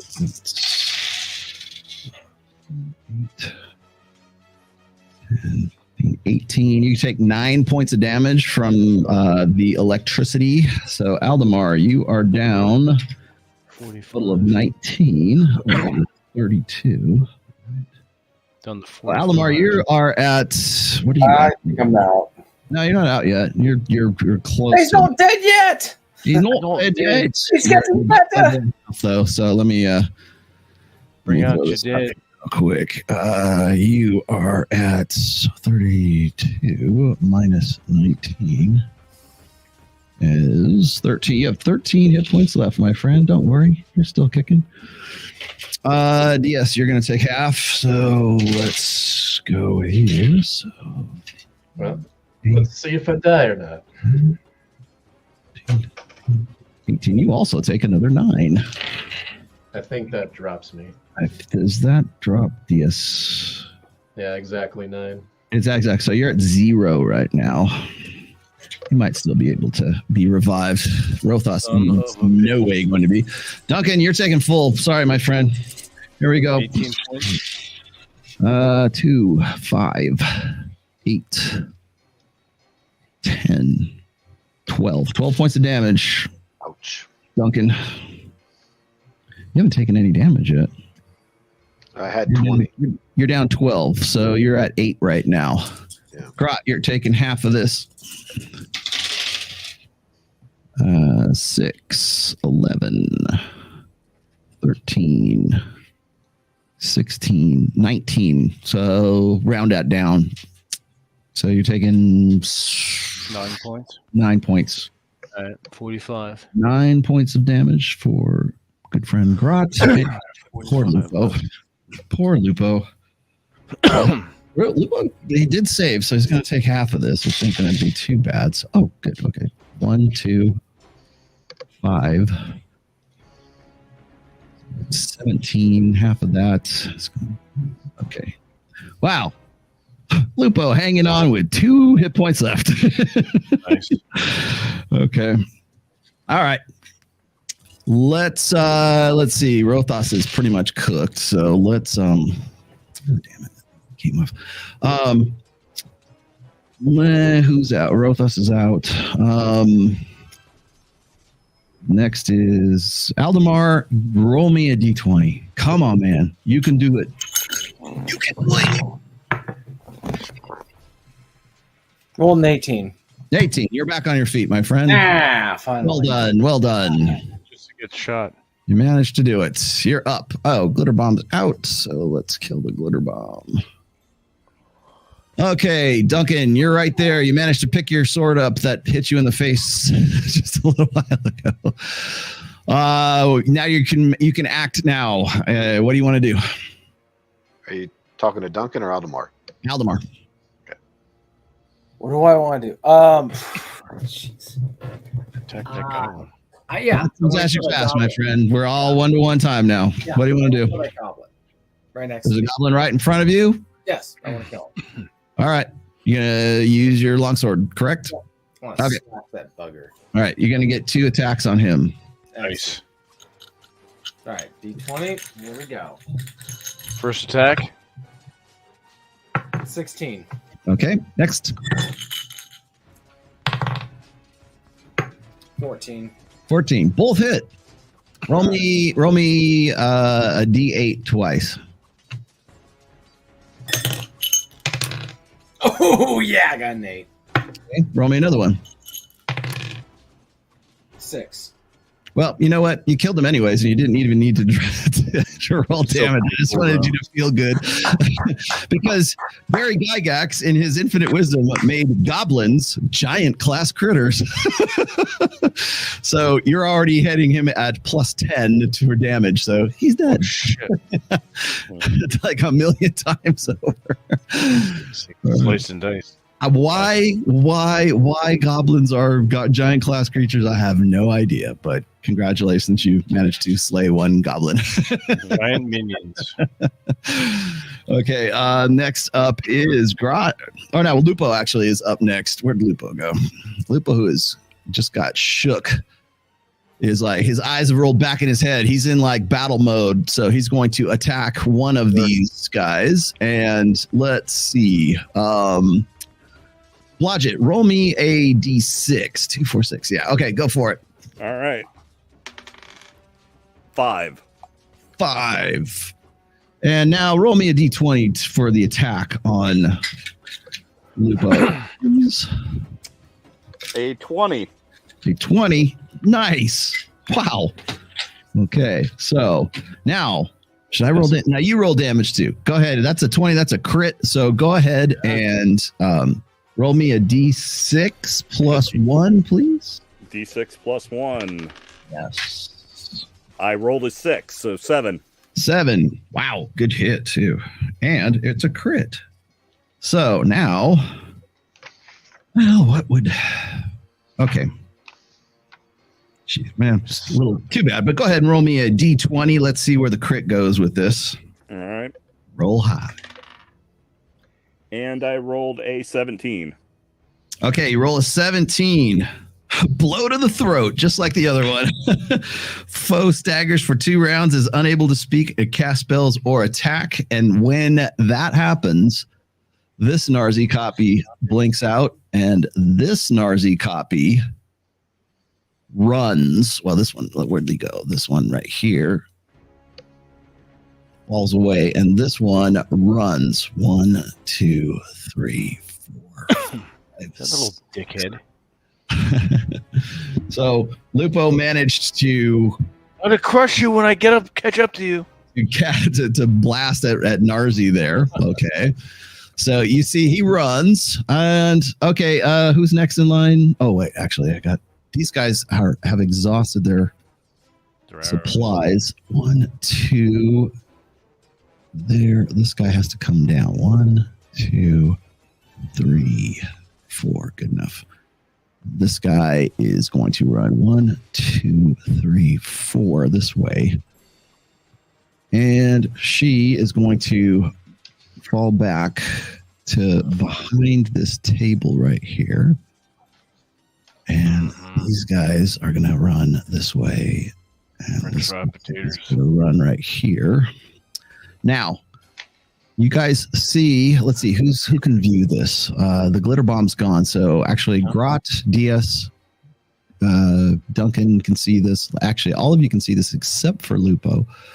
And Logic, I'm still in the other You room. see this goblin going up to this area right here. This goblin comes to this point and then doubles back this way and comes over here. Okay. Right. So what this goblin looks like he's doing is pulling some sort of lever on the far wall of the this back wall right here. So you're now noticing this lever. This fire has grown. Oh, bitch. More there. This fire has pretty much got to the point where it's consumed all of this, and the smoke is starting to fill the room in the back of the room right now. So the trellis is still up, but the wooden platform has caught fire for sure, and is starting to spread. This area, everything that was underneath here, all of these books, all these chairs is completely engulfed in flames right now, and smoke is filling this area right here of the thing. So these guys are trying to get away from the smoke, and this guy is moving over to here. Well, these guys are going to go up here, and 1, 2, 3, 4, 5. I can get you from there. He's there. Okay, so Aldemar, sorry to say, but Aldemar, 1 and 2. No, I missed both of those. 2 arrows go singing past your ears, and DS is just lucky enough to duck out of the way. Okay, that's the round 2, and you notice that Marquesa is kind of like crouched down behind this stone tablet or the stone table that's right here that the critter is on, and you also notice that the goblin is doing something to the mutant or whatever it is that's on this tablet or this slab right here. This is the only one that's moved so far. This one hasn't moved at all, the one that's down there. So it looks like they're doing something to that mutant that's on the table right here. And Narzi has definitely turned tail to run and bolted this way. And let's see. That I think brings us back to Blodgett did his thing, you did yours. That's that. And where is Grat suggests we leave room and shut door and lock them in with this fire and smoke. Right. I like that idea. Yes, Grat say got a way out with that portcullis. Grat no care. This is not a good situation. Let's see. Okay. Actually, Aldemar, you have point, so you are first in line, initiative order. What do you want to do, Aldemar? You're on your feet. You can act fully. All right. Remember, you are below half hit points, though. So. Yeah, who cares? I'm going to attack the... Attaboy, blood for the blood god. Exactly. I'm going to attack the next guy. Okay. Which one? The one close... Actually, you can put one into both. You can do 2 attacks. Okay, I want to do 2 attacks. I want to attack one, then the other. Okay, go for this guy first. Yes! 20! Yeah, well, you kill him anyways because you got +5 on him. Go ahead and go for the next one. 19. 19, good enough. Roll me a D8, please. All right. I got an 8. Okay, he's dead. All right, next one. The thing that wouldn't kill, well, they're both dead. You have no other ones to kill. Yes, you roll me a 3, it's dead. I mean, on the damage. Okay, next in line is Grot. What do you want to do, Grot? This is not good. All right, so how many goblins are left that I can see? Let's see. Let's push back.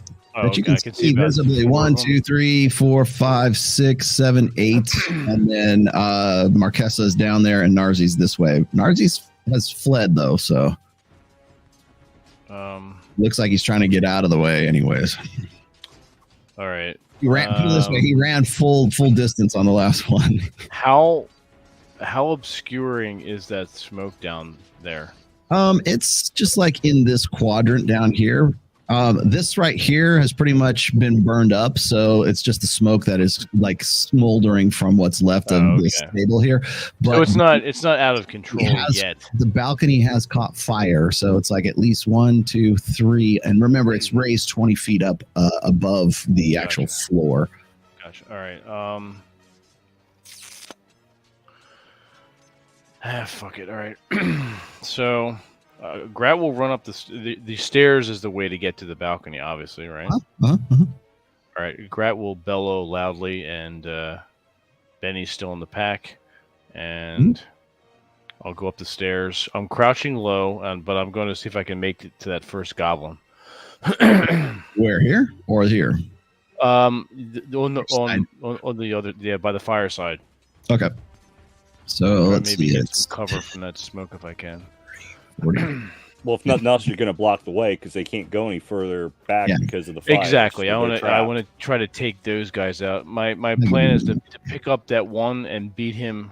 Use him to beat the others with. Beat him about the neck. I'm going to pick them up and throw them down into the fire. I'm going to try to pick up one by his ankles and beat the other ones with him. So we'll see. All right, that's about as far as I get. All right, well, I'm done then. There, that's about as quick as you, because remember you had to go up. You had to go 20 feet up too. So yeah. All right, so that's that. Who's next? 3, I'll 4. take care. Yes. I'll take care of those 3. Yes, you're right there. You are at 0. All right, TJ. Have a good night. We're gonna run your character. Hopefully, you don't TJ's die. out. Okay, TJ's out. See you guys. Oh, TJ's out, huh? You just signed your death death warrant there, TJ. Finish him. Fuck. DS, you're out. Gray's hovering over you as you are like sort of blacking out from all the pain. But he's the last in line, so we'll see what happens. Well, holy shit, Lupo's right here, and he's lost his ever-loving mind, so he's going to run. See this way. Power dive onto. Okay, so he goes there. Grot, you're there. Who's 2, 3, 4, 5? Duncan, you're next. Right, and you remember, Duncan, you're down 12 points right now. Yeah. So yeah, Healing potions. I don't have. I've been checking my inventory. I don't have anything, so I'm just gonna I'm gonna follow Grot up the stairs. Let's take these assholes out. I like that idea. Maybe I'll be a distraction. There you go. I'll toss you right about there. Also, again, you had to go up a flight of stairs of 20 feet. Okay, so Duncan is up there, and so let's see. Otherwise,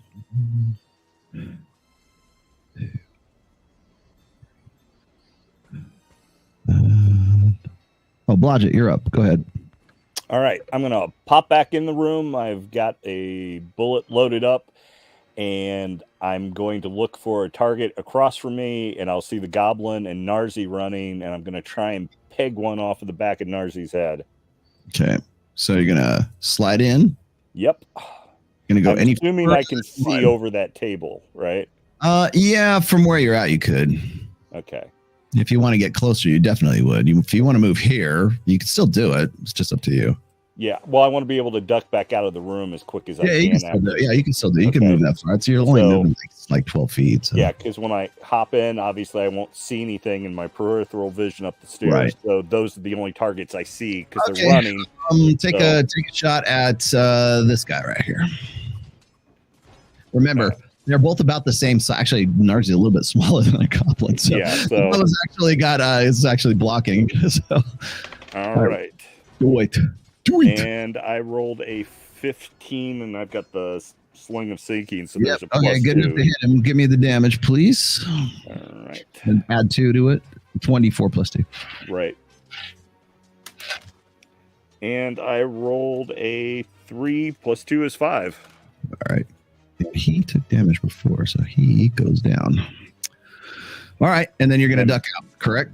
Yes, back out the room and reload another bullet while I've still got them. And I did mark them down, so I am... Okay. Let's see. So 1, 2, 3. Okay, now Narzi's turn.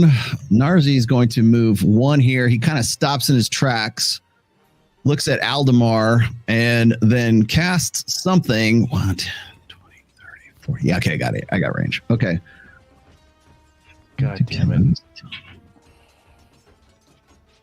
Let's see. Somebody roll for Aldemar's saving throw versus spells. He needs actually good, Rob. Budget. All Roll right.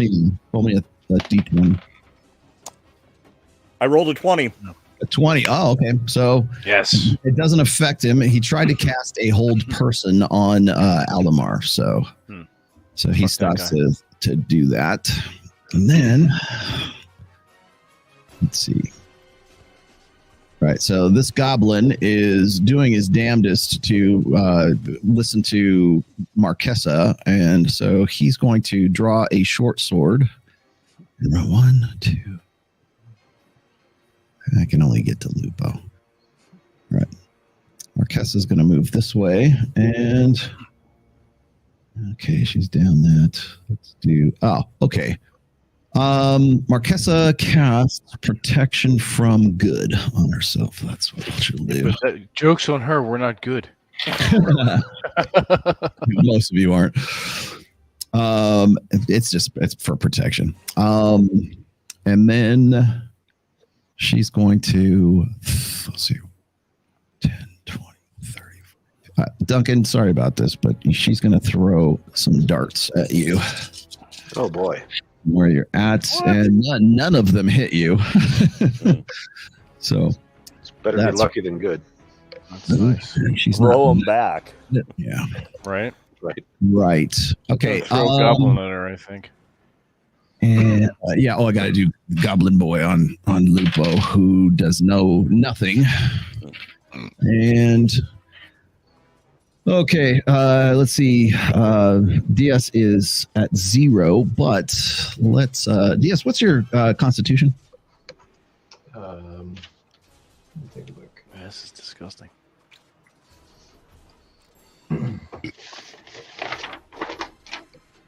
13. 13. Okay. All right. So let's put you. And okay, so Gray is laying hands on you in some capacity. He's not trying to fondle you or anything, but he's going into some form of spell to like try to at least stabilize you. So Aldemar's there, Lupo's right there. Next in line, we did Blodgett. We already did Duncan. Okay, we've got to come back around the horn. So Aldemar. See, Aldemar would probably go and attack that guy. Totally would. And unless he rolls some really horrendous rolls, no. Okay, that'll end up killing 2 us. attacks he'd do, too. 2 attacks. Well, I mean, because remember, giant class creatures, and he's That's fucking- true. It's plus fucking... 5 every time he fucking hits this thing. That's He guy. could just like say he's going to attack and just like walk up and then No, he's dead. I mean, if he does, if he splits attacks, it's a possibility he could like not kill one. So Or roll a 1 again. Yeah. yeah, if he doubles up on one, it's gonna automatically kill it. So Okay, that makes sense. yeah. Still All funny, right. though. So Lupo's right here. Lupo's going to 1, 2, 3. Lupo, fuck that little asshole up. Lupo is bleeding. You can see him just like he's crazed as fuck right now. That's awesome. Duncan, Grot, roll me a d20. Sure. 4. Okay. What'd you say, Grot? 14. 14. Grot, you hear Lupo yelling something like he's speaking in tongues when he's coming after Narzi, and he is. I give it like a. Like, you know what? Bridget, roll me a d20 for Lupo. All right. 18. 18. Holy Mother Mary. Nice. Do it. Roll me a d6, please. Lupo's our secret weapon. 5. Oh shit. Okay. Lupo manages to clock Narzi into this whatever this spindly thing is. And like is just losing he's losing his shit on Narzi right now. That's awesome. He is, remember, Lupo's down to 2 hit points. Buy that kid a beer. Just want to point that out. So Grot, you notice that he just crashes into like with the hammer. The hammer's not magical. So Grot's like, yeah. And so Grot, you notice that you hear him like yelling something in some language. You've never seen the kid like this. Wow. And you catch just a faint flash of blue coming from somewhere on his neck. Oh fuck! Gret know what the Lupo going crazy. Okay, so that was Lupo. And then you're up next. All right, so all right. Here we go. Let's see what we can do here. All right, we got these 3 fucks here. All right, I'm gonna bull rush that one in front of me. And just overhand it just as hard as I fucking can. Come down his fucking head, and then. All right. Well, let's take care of that first. Let's do that. Let's do that first. One action. So let's take care of that first. All right. 11 plus 4 is 15. Okay. And then my damage. Easily. Yeah, 1d10 plus 9. 17 points of damage. You automatically kill it with the +9. So let's just right. kind of spade a spade there. So, I'll give you a little bit more room, a little bit more push since you push past him. But the balcony creaks under your weight. Yeah, son of a bitch. So actually, roll me a d20. Sure. 11. Okay, you can feel the bars or the 2x4s beneath you kind of give a little bit with one of your footsteps, but it doesn't. You don't crash through, but you now realize the possibility is that could happen. Oh, okay. And then you realize you weigh. You've got probably a good like 200 pounds on the goblins that are up here. Probably, yeah. It's not helpful. You probably got a good 200 pounds on them. So just pointing that because you don't need a perception check for that. Grat's going to warn Duncan behind him. Duncan, yeah. Duncan kind of picks up on that too, because the entire like balcony kind of like shimmies and shivers a little bit. Scaffolding shaking. As Grat like goes barreling ass down it. It's the whole thing kind of like it's not very well built, put it that way. So. Okay, now let's see. That was Grat. Who's next? Blodgett, you're next. Go for it. All right, I will pop back in the room and look for my nearest target, and I'm guessing that will be the Marquesa. Fuck her. Yeah, you could 10, 20, 30, 40, 50, 60, 70, 80. Go for it. I mean, go. You can try. Fuck it. Long range, but fuck it. The most extreme end of your range. So, all right. Get a 20. I'm not going to get that lucky. Did get a 17 plus 2. So okay. You managed to hit her with 1. So go ahead and roll a D4. Remember, it's of seeking, so I'll give it. I'll allow it. All right. Roll D4. 4. 4 plus 2 is 6. So you got 6. So you kind of like she's pissed off at you.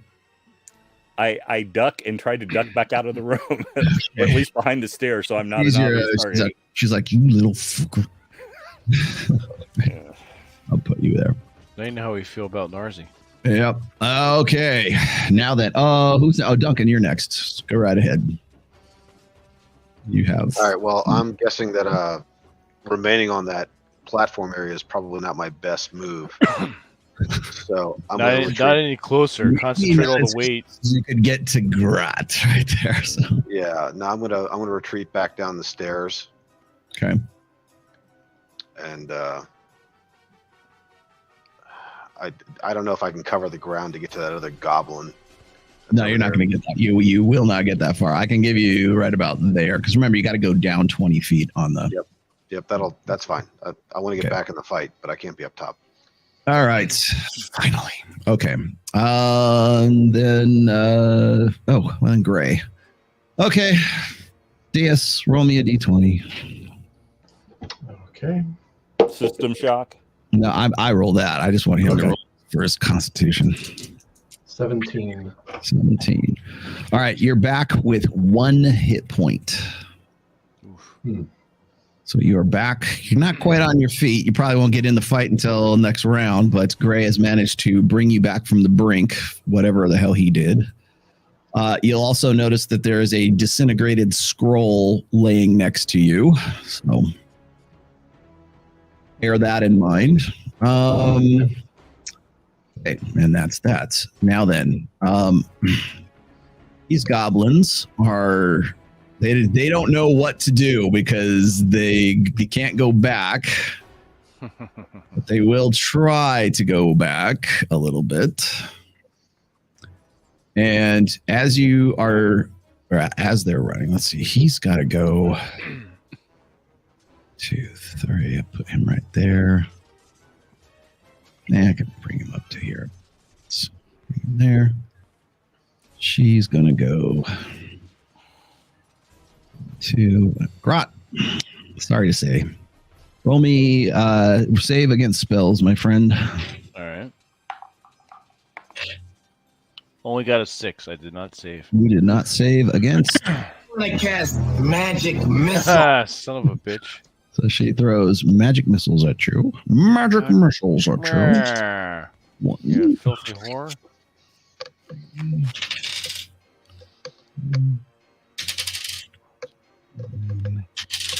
10. So 10 points of damage from magic. I want to cast magic missile. You, And son of a magic. bitch. You got hit. All right. 35. I'm down to 35. All right, so you're at 30. Got it. So she casts that at you. And then let's see. She will I'll hold on to that. That's okay. Push her back to this spot right about there. All right, now Narzi holds up that pearl that was in his hand, and now Blodgett, roll me a d20 for Lupo, please. Will do. And I rolled a 10. A 10. Okay. So Lupo, you notice, stops in his tracks, and Narzi holds up this pearl in front of his face, and it kind of glows a little bit blue. And Lupo's eyes kind of roll back in his head, and even his eyes have sort of a little bluish kind of glow to them. And he kind of looks like he's like mesmerized or charmed in some way by Narzi, who is kind of looks like he's limping and trying to back away while he's holding this pearl up to Lupo, who is now seemingly charmed anyways, somehow. Okay. At this point, you see Grot. You can see. Okay, so this fire. Where's that fire? That fire is out now. So all this stuff is charred. Okay. All right. In fact, you know what? Let's just do this. Where's that? Let's just put it in. Like that. Okay. So this is all charred right here, but the fire has also spread a bit more that way. I should probably actually do this because it's really more on the thing there. And then this will go here. Actually, hold on. How many squares? Okay, let's actually pull this up just a touch. So it's engulfed here and here and up to just a little bit over here. So it is burning. The center section of it has collapsed in on itself. So from here to right about here, they can't go any further. They've got nowhere to run right now, Grot. All right.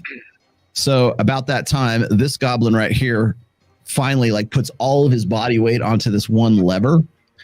And at that point, you guys see the this gate lift up. And behind that gate is no. This one. That's not the one. This one. Out of it comes an owlbear. Oh shit! And it smashes aside the stuffed. There's stuffed animals everywhere in this damn love lobby. it. Fucking awesome. It barrels out of the whatever it was, the gate that would this was like behind here. So there is an owlbear that blows out of that gate right there. Now, Grot, you also notice that there is a lever here, and then there's also another lever over here. But this was the other one. Okay. They can't get to that one because it's this area has been like sort of ripped to shreds. So that's good. Now there is an owlbear that has just like bashed aside everything in its path, and it's barreling this way. So I should bring out my owlbear mini. Yeah, this one's gonna run this way because he wants to see what happens. And so now, now you've got an owlbear to sort of worry yourselves with at this point. You get the feeling there might be another one behind that other gate right there, but unfortunately the fireball has prevented the other guy from doing what he's got to do. So back to the rounds. Let's go to Aldemar here. Aldemar can't actually hit anything. So what I'm going to suggest he do is he's going to sheath that sword, draw his bow, and where would he shoot? I would say probably at the owlbear. So he's going to get one shot. In fact, I'm going to burn one of his +2 arrows. So Blodgett, go ahead and roll for Aldemar. All right. Actually, no. Wait. Blodgett, don't do that. DS, roll for Aldemar. Yep. And roll better than an 18. Yes, please. Because that's what I just got. Okay, so you got a 6? 16. 16. Okay. +2. So an 18. You managed to hit him with the arrow. Go ahead and roll me a d6. You can hardly miss a giant owlbear. So a 4. 4. Okay. Oh no. Oh, 4 + 2, right? Yep. Sarah. +6. Yep. So he has one stuck in him. By the way, Grot, you still have arrows stuck in you, and so does Aldemar, for that matter. Just throw them. Yeah, I kind of don't feel the pain at the moment. I'll deal with that later. Grot ain't got time to bleed. I ain't got time to bleed. Got that shit. Have to worry All right. Next in line. So that was Aldemar. And Jesus, Lord in heaven. Lupo is actually next. Blodgett, roll me a d20, please. 16. 16. All right. Lupo is out of his stupor for the moment, anyways. And is pissed off, and again doesn't actually even see the owlbear at this point, but bum rushes Narzi again. Roll me, let's see, DS, roll to hit for Lupo.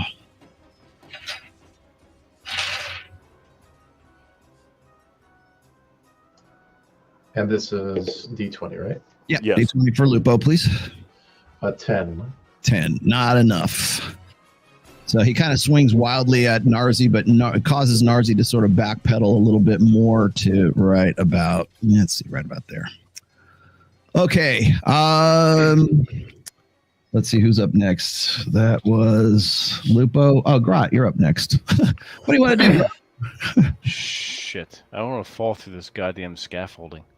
The goblins have no arrows. They have short swords, but they are backed into a corner, and they are going to be forced to fight you if you continue to come at them. Yeah. All right. They look fearful of you, and they're looking at the burning trellis behind them, which is giving a moment by moment. It's fantastic. I love it. Well, I have one dagger.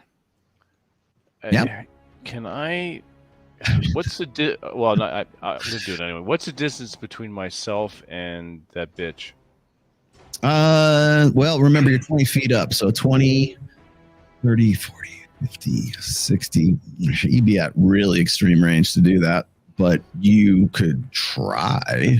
I'm gonna try. I'm pissed off at her for throwing fucking missiles. You'd almost at me, be better off throwing a goblin at her. Well, yeah, I know, right? Well, you would go down, yes. I'll probably do that next round. Remember, you're 20 feet in the air, so yeah, I don't want to fall through something. So I'm gonna just from my hip, whip out the dagger and just in one smooth motion, fling that down on her. Okay, roll. Get a 20. No, I got a 10. I got a 10. And you are down a dagger now. That's right. Do I inadvertently hit the owlbear? No. You hit the owlbear. God damn it! To the floor. I'm gonna and after I do that, I'll take a little bit of my move action if I can. Yeah, you can. Okay. Yeah, I'm gonna move forward. Just half of my normal. Yeah. Okay. Right about there. Yeah. Okay. It creaks, but you're not like you didn't like go bounding down it like you did before. So I won't. I was thinking if I do that again, I don't want to fucking fall through. And as you do, the goblins are like they kind of like back themselves up a little bit because they don't know what to do with you, but they're kind of like trembling. They're kind of I know what to do with them. You kind of got them back to the corner, and so you're cornering these animals here. So. Okay, that was Grot. Next in line is Blodgett. What do you want to do, Blodgett? Another bullet loaded, hop into the room and look for a target. I'm assuming the goblin is the closest. Marquesa is behind the table right now. You could do it, but she's going to get cover. You could possibly, if you wanted to, man, no, it's like 10, 50, 60, 70. You'd have to roll high, but you could possibly get Narzi because he was sort of on the back foot because he's trying to control Lupo, who's down to 2 hit points. And Lupo's not in the way unless I roll badly. That's why I would say you'd have to roll real high. So he is technically in the way, but remember, it's a seeking. It's a sling of seeking, so it would probably miss Lupo. All right, I'm aiming at Narzi. All right. Give me a 19 or a 20. All right, I'm gonna try.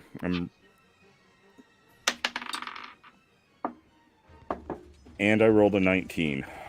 Okay, so you managed to sort of clock Narzi. Give me a D4 plus 2. Fucking awesome.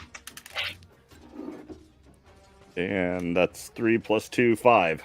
Okay, so Narzi is kind of dazed. Lupo is sort of out of his ever-loving mind right now. Insane. But Narzi's definitely blooded, and he's down. He's fumbling around for something in his. You can see him look. He's kind of looking on his person for something, but he's definitely been dazed. All right, so and back out, and then back out again. Yep. All right. Diaz, you are at 1 hit point. You're being helped to your feet with Gray right now. So you are at 1 single hit point. I want fireball. Okay, so as I'm standing up, you said that I noticed this scroll. Can I grab it as I'm standing? No, up? I said a disintegrated scroll. Okay. That's what Gray used to sort of bring you back up. Yeah. Gosh. I'd throw a fireball in there, but there's Lupo there. It wouldn't be the first time. But I'd literally hit everything. Lupo would die. Trust me. Yeah, I know. Yeah. So he's down to 2 hit points. Yeah. Question is, can we handle it? Is the sacrifice worth it? Well, what other spells you got? Oh God. Let's go. Let's have a look, shall we? Magic missile. Magic missile. Magic missile. Let's see. What do you got loaded? You have magic missile, glitter dust, which is gone. You have detect magic, hold person, which ain't gonna do jack shit. Available. Silence, Cure light wound. Cure light wound. Wow, you have cure light wounds. You should. That might be something you want to You want consider. to- yeah, cast that on yourself. Well, well, it's unavailable. And you have armor. Did we rest last time? Was I dipped out early? No, you've got at least one, because I know you did one. You can do one more, I believe, because you had times 2, so you've got at least one left. Okay, I thought I used both. If you allow it, I will. Yeah, use one on yourself because Gray is going to be tapped here. Okay.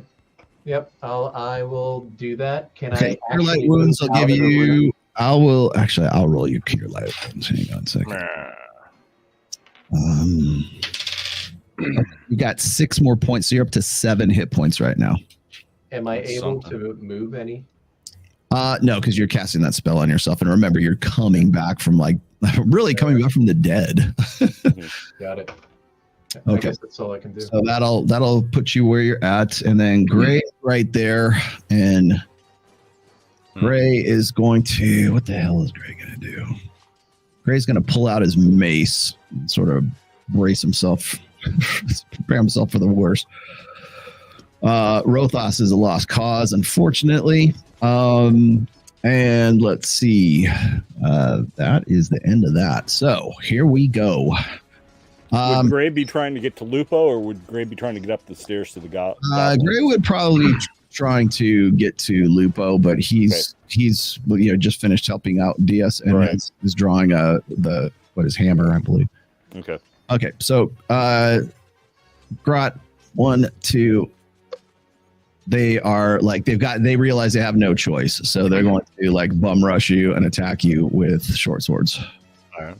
Knock Right. the You're like, buggers off the scaffolding. come to me, my children. Right. And one hits you with an 18, the other one misses, and because they are and he manages to do 5 points of damage. Down to 30. So you're down to 30. All right. Yeah. All right. And they're kind of frenzied because they're it's like death or glory. Yes. Right. Okay. So Marquesa now realizes the owl bear has been released, and so she moves over this way. Yeah, 'cause it's- she moves out of the way. thing's gonna get in Wait, again, this so, is short, so she can't actually move this way. So she's going to move around the backside here. And let's see. Now that's about all she can do. 1, 2, 3, 4, 5. Yeah, she can't hit you with the dart. So, unless, okay, she starts just casting something, but you guys don't know what she's casting. Now, Owlbear. Okay, Blodgett, roll me a d20 for the Owlbear. And I rolled a 20. Not good at all. Okay, so the Owlbear You think goes it would be, but 3, 4, this one 5, die is 6, rolling really well. 3, 4, Ignores Lupo. Nice. 6. No, actually it doesn't. As it goes and barrels by both of them, it knocks Narzi this way into the wall this way, bashes Lupo into the wall this way. I mean, both of them go flying into the wall over here. Crap. Okay, remember they're underneath the balcony here. They don't go that's right. into the That's balcony. right, They're yeah. under the balcony. Okay. Gotcha. All right. Bashes both of them. No, you guys don't know what just happened with those guys, and it makes it to just right about in front of Aldemar. Fuck. All this happens simultaneously. Remember that. So, Yeah. Goblin is going to. Jesus, what's the Goblin going to do? 1, Shit his 2, pants. 3, 4, 5, 6. That'll do. Both these guys will 1, 2, 3, 4, 6 hit there and hit there. All those goblins on that side are underneath the balcony, right? No, they're on top of the balcony. Oh, All the are, goblins. okay. Yeah, these are all balcony goblins. Balcony goblins. Actually, all of the goblins right now are on top of the balcony. All right. Yes. Okay. So Lupo has been bashed this way. You don't know what happened to him. You don't know what happened to Narzi either.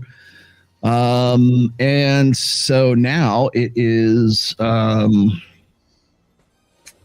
let's see who's going first. Oh, Aldemar.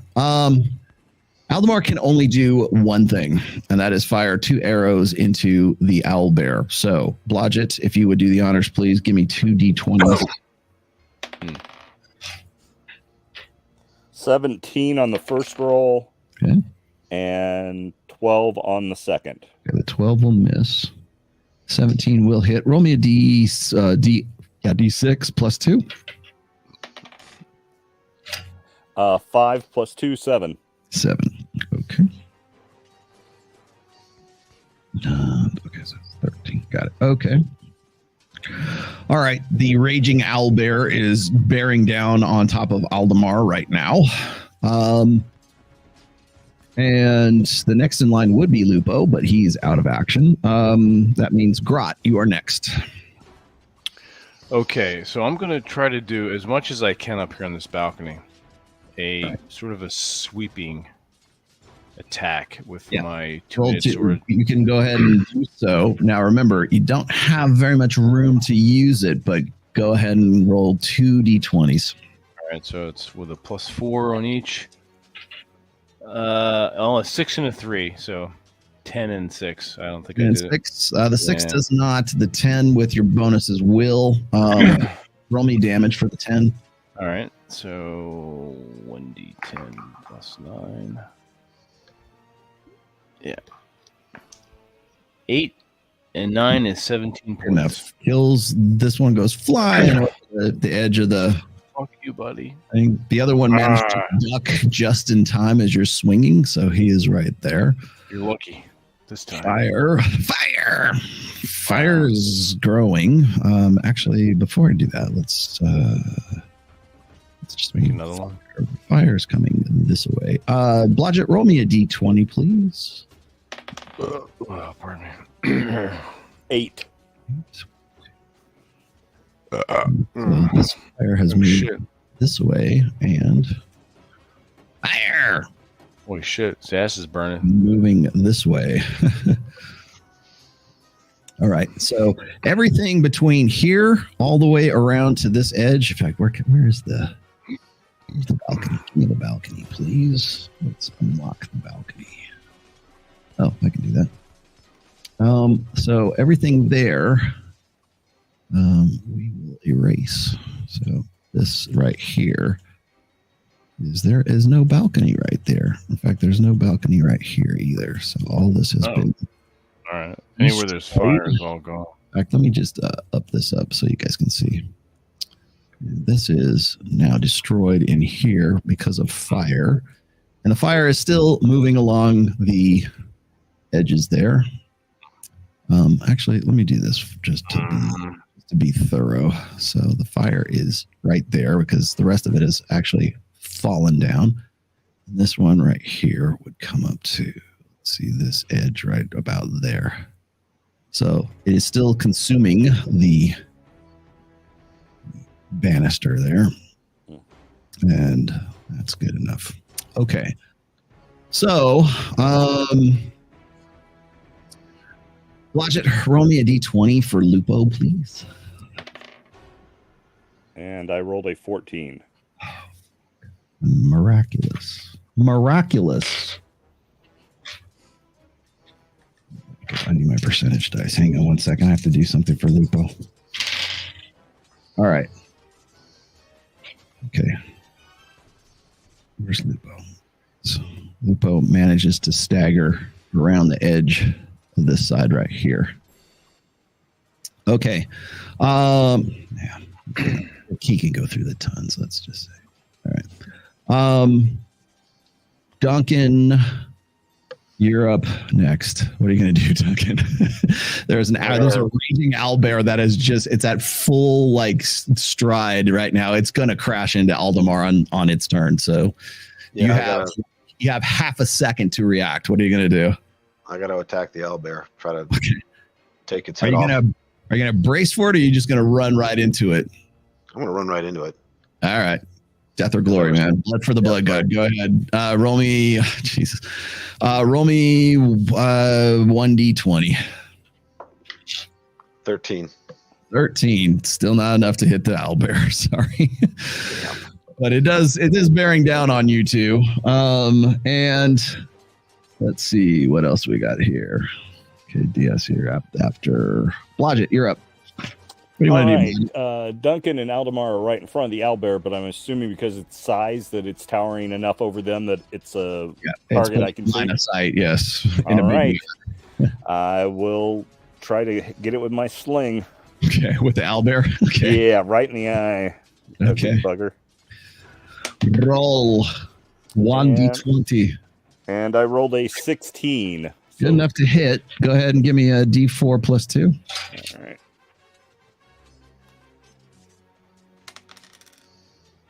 And I rolled a 2, so 4. Okay, good enough. All right. Well, it didn't manage to stun it or anything. It hits it, does damage, but it's so like out of its mind that it kind of ignores it. Yeah. Now you have one extra action. What do you want to do? DS keeps looking at you coming in and out. They're like, what the fuck is going on here? Would I have time to reload the sling another time? Or You can reload it where you're at right now if you'd like, but that'd be your action. Yeah, that's what I mean. So I'm going to pop back out of the room then. Okay. Okay, so that's you, DS. The owlbear is bearing down on these guys. You're now at, 7 hit points of damage. So you are not in great shape, but you're functional. What would you like to do? Barely. Okay, so I'm gonna move toward Bludget because I don't want to be in the line of sight of all the action, but be able to see the owl bear there. Okay. And I'm gonna take the scroll of blind and use it on this owl bear. Okay.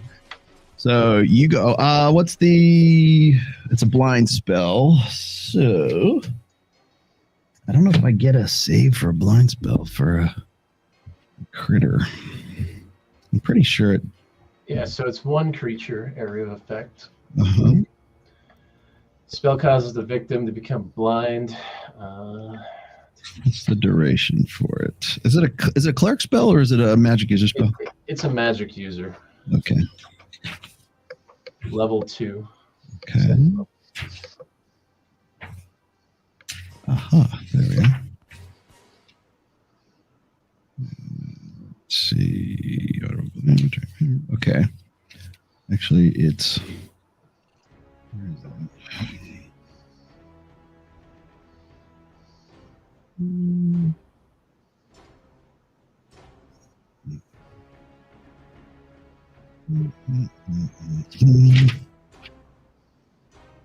Okay, we'll just roll it.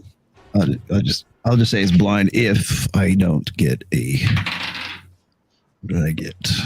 No, okay, it goes off. You blind the owlbear from where you're at. So now it's like Nice. it doesn't even realize it's blind as it's just sort of like barreling into these guys, but it will blind it on the next round. It is blind effectively on the next round. So you managed to blind the owlbear. Yeah, am I able to step out of the door right next to Bludgeon? No, because you had to. You would ruin the spell if you did. So you could stop there, cast a spell, and then stop. So I assume I'm out of the line of sight of some of the others because of the stairs. yeah, well, you are because the stairs and then also the desk that's right there. And then there's barrels and tons that are right here, and you don't even know what the hell they are. So. Okay, so anyways, let's see. Well, that's my turn now. All right, so owlbear barrels into Duncan and to Aldemar. Gray is just sort of like shifting to get out of the way because he's trying to get to Lupo. What the hell? Let's just do this real quick. Grot, he misses you. And let's see, she has done the spell that she was doing, but she's moving this way. And this good brother is going to have to move because the fire is moving this way as well. Consumes the rest of the trellis there. You guys do not see Narzi or anything. He is underneath here, so you don't know where he's going. He has not moved out of there, so these guys are going to move this way. In fact, they're going to move as fast as they bloody well can, so...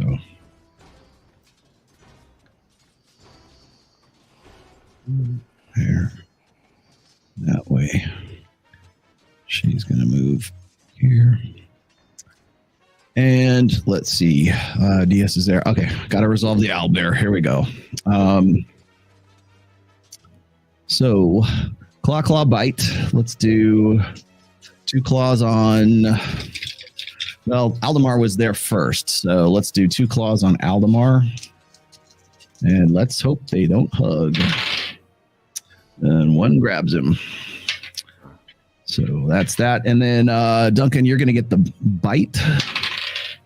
And the bite bites you. You get bit for 4 points of damage, Duncan. And you consider yourself lucky. Could have been because it's 1d12 for that bite. Is that with the -4 for the blindness? Yeah, well, it doesn't know that it's blind. It goes. Remember, all this happens simultaneously, so it's biting at where he was. And then let's see. Aldemar takes 2, and then 5, and then somebody remember this. That's okay. You don't have to. Hang on. 11 and 16 points of damage entirely for Aldemar, who is now under. Okay. Aldemar is down to 1 point of damage right now. Oh, shit. Just throwing that out there. And the blind owlbear is now, flailing about, but it has Aldemar in it's like in a hug of some sorts. So, let's see. And then Marquesa moved, so she's moving it out this way. And those guys moved. Narzi is not moving. And they attacked. Okay. Coming back around the horn. Let's see. Aldemar is actually next, but he's trapped. He can't do anything because he's in a bear hug. Next up after that would be Lupo. Oh my god. All right. Lupo comes out from around here and he sees the back of it. You can see he's like kind of in tears and he's absolutely enraged. Nice. And he has something in his hand. Gray sees it. Duncan does not. He's trapped. Diaz, you see he has something in his hand. It looks like a glass flask of some sort. Oh, shit. And he's freaking himself out. And you see he hurls this flask at the back of the owlbear.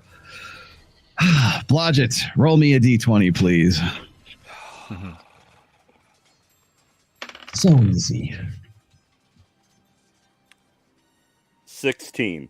Okay, so the vial, the last remaining vial of Medusa's blood splashes the back of the bear. That's fucking awesome. Now then, Diaz, so you can do the honors. Roll me a d20, please.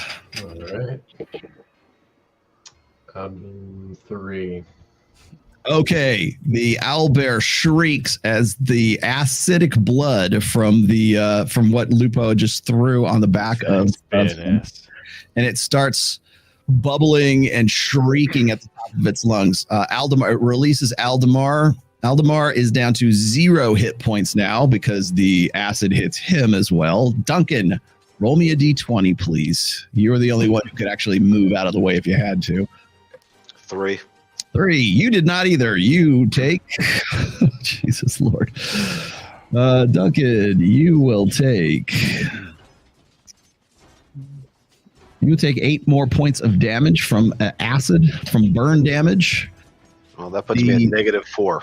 Okay, you are at -4, and your chainmail is burning off of your body right now. Aldemar's down. Duncan is down. Gray is off to the side wondering what the hell just happened to Lupo. And let's see. Rat has to go, right? You're going. You're up. All right, I'm just going to... My last 2 attacks on overhand attacks on this little bastard. Just don't roll a 1. Give me 2 20s and you'll kill the guy. You just kick the sucker down off the ground. Right? This is Sparta his ass. Right. 19 and 5. That'll 19 is more than enough to kill that goblin. All right. As he Kill slides him. off the sword, I kick I him can into give the you half fire. a move. You want a half a move to get away from the fire, which is rapidly moving towards you right now, and the weakening trellis you happen to be on. Yeah, I won't bound away. I'll just move, with I'll give you confident that. stride as far as I can. Feet. There you go. All I'm right. in the safest position right now. The owlbear is shrieking and it is dissolving into some black pool of shit. Fantastic. It is no longer coming at you, but it is like transforming into something. That's about it. And the only other thing I have to do is those guys who already moved. So, Grot, you're there. Diaz, Blodgett, you're up next. What do you want to do? Save me, right. Jeebus. I will pop back into the room. I know there's all kind of stuff going down, so I want to move up the stairs to get a better aim on the Marquesa and hit her with a stone. Okay. Well, or with a bullet, rather. Do that, unfortunately, because you got to clear 20 feet first, and then you've got so it's effectively it's 40 feet right there. You'll get to right there. It's about as far as you're going to get on one turn. Okay. Well, then I don't want to go quite that far because I want to stay out of her line of sight. Okay. Well, she's at the door, and you probably couldn't see her from where she's at, anyways, because of the smoke that's all around us because of the fire. All right. So, speaking of fires, let's move this up a little bit here and move this over here. Good enough. And so that's you, Diaz. You're the last survivor. Oh man. So this guy's turning into black goo now. Well, it's kind of like well, I know what stopped that shit last time, so I'm gonna loot my buddy there and see if I can grab that wand of frost. From who? From Rothos. Rothos? From his dead body? You pry it from his cold dead fingers? Yeah. Okay. All right, you managed to find the wand of cold that he has. You don't know how many charges are on it. You can, not in the immediate, you will later, but you don't know how many are left on it. Right. So, but you do know your elven magic. You can figure out how to use it. You know what the command word is because you've heard him use it before. So, So you go in there and you're fishing it out of his cloak or whatever, and so you do find it. So you've got it right now, but that's about all your actions that you're going to be able to do at this point. And as I'm doing that, do I notice other things at the same time as I'm grabbing it? No, because there's not really much else going on, except for there are still 3 goblins that are up on the trellis up there, and that's about it. Again, Narzi's, you don't know where he is. He could still be there. He might be, so he might have run away. You don't know, but he did get bashed by the owlbear as it went in at Duncan and Aldemar. Okay. So let's go to the owlbear, because the owlbear is now not an owlbear anymore. Owlbear is a big pile of black. It's a big pile of blackness right there. Nice. Okay. Marquesa bolts through these doors right here. Bitch. Moves out. Good, actually. Lupo is like down on his knees and just trying to catch his breath. Like he had the wind knocked out of him, and he's clearly down to maybe 1 hit point left. This black goo starts bubbling and things start forming in the goo. So that's that. The goblins go 1, 2, 3, 4, 5. 1, 2, 3, 4, 5, and 1, 2, 3, 4, 5. They are drawing bows. They moved to get in, and they are drawing a bead on Lupo right now. So next turn, they will probably shoot him and anybody else remaining. So with that said, next up is actually Aldemar is down. Duncan is down. Lupo actually has initiative. And he's kind of dazed and confused right now. So I'm just going to like sort of move him in a random direction here. And that means Grot, you're next. All right. Continue me on to go down the stairs. Bop, bop, bop, bop, bop. Blodgett's in your way. You can move past him. I'll put you down at the bottom of the stairs there. Hell, he could grab Blodgett and take him with him. As far as I will grab Blodgett and take him with Grat. Yep. Okay. Yep. All he right. can do it. I won't. All right. So If pick my him up. buddy's doing it, I'll trust him. Let's get the F out of here. Toss me. Distance, you have to toss me. Toss me. Okay. Don't tell the elf. All right. So Blodgett, he carries you down. You're actually next, Blodgett. So he grabs you and takes you down. Do you want to just wiggle out, or what do you want to do? I'll let him set me down. Obviously, I'm not going to try. I still got my sling and my bullet, so can I get one off at one of those goblins up there? That would probably be a good idea. All right, I will do so. Okay. Go ahead and roll a d20, please. I presume you're going for the closest one. Yes, and I rolled a 16 plus 2, so 18. Good. Nice. Roll me the damage, please. D4 plus Roll 2. high. And I got a 4 plus 2, 6. My goodness. That will kill that dude. Fuck that asshole. Kill him dead. So he gets hit. He doesn't fly. It was not enough to make him fall off, though. No. So he's good.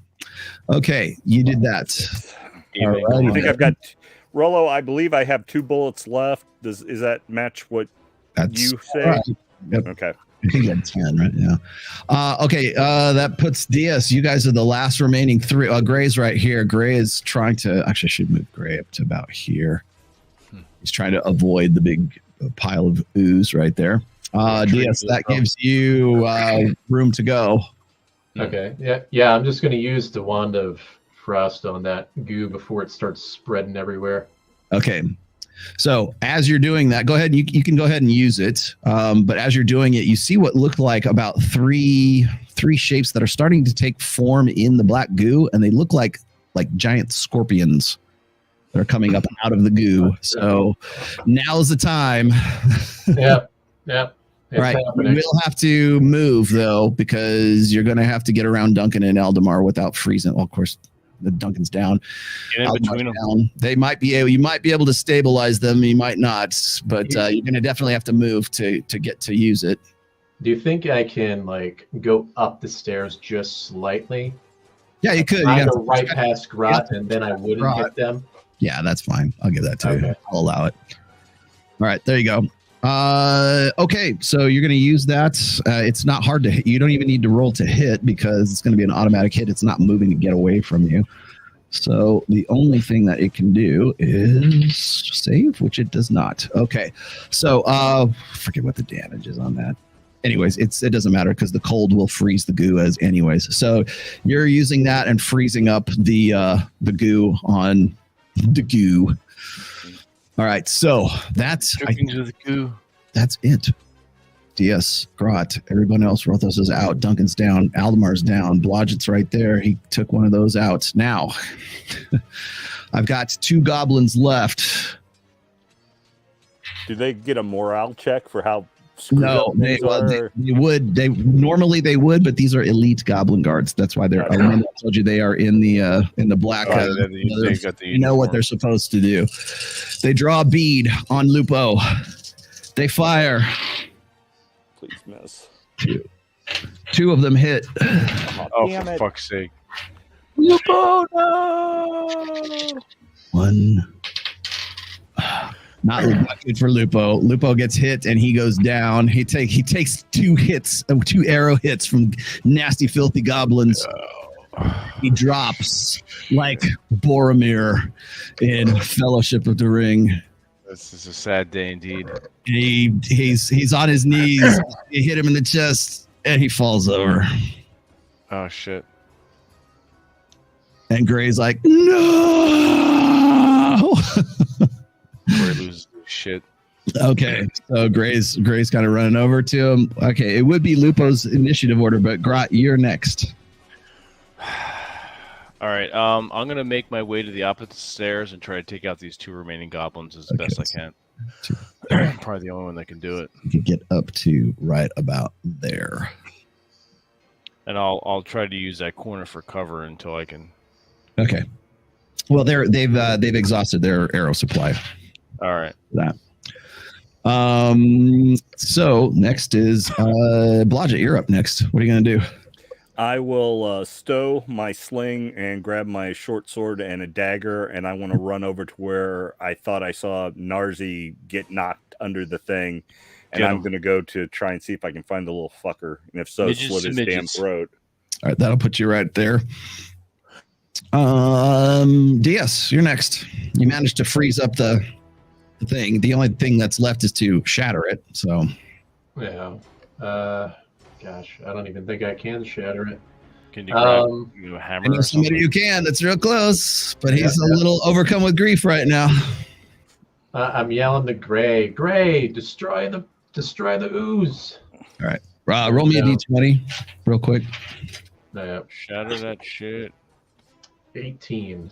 Okay, so you do manage. He hears you, and he takes 2 hits with his hammer. Both hit and shatter the owlbear ooze. What's left of the owlbear ooze? Actually, let's just do this. That would have been bad. Where'd that go? Across the streams. There we go.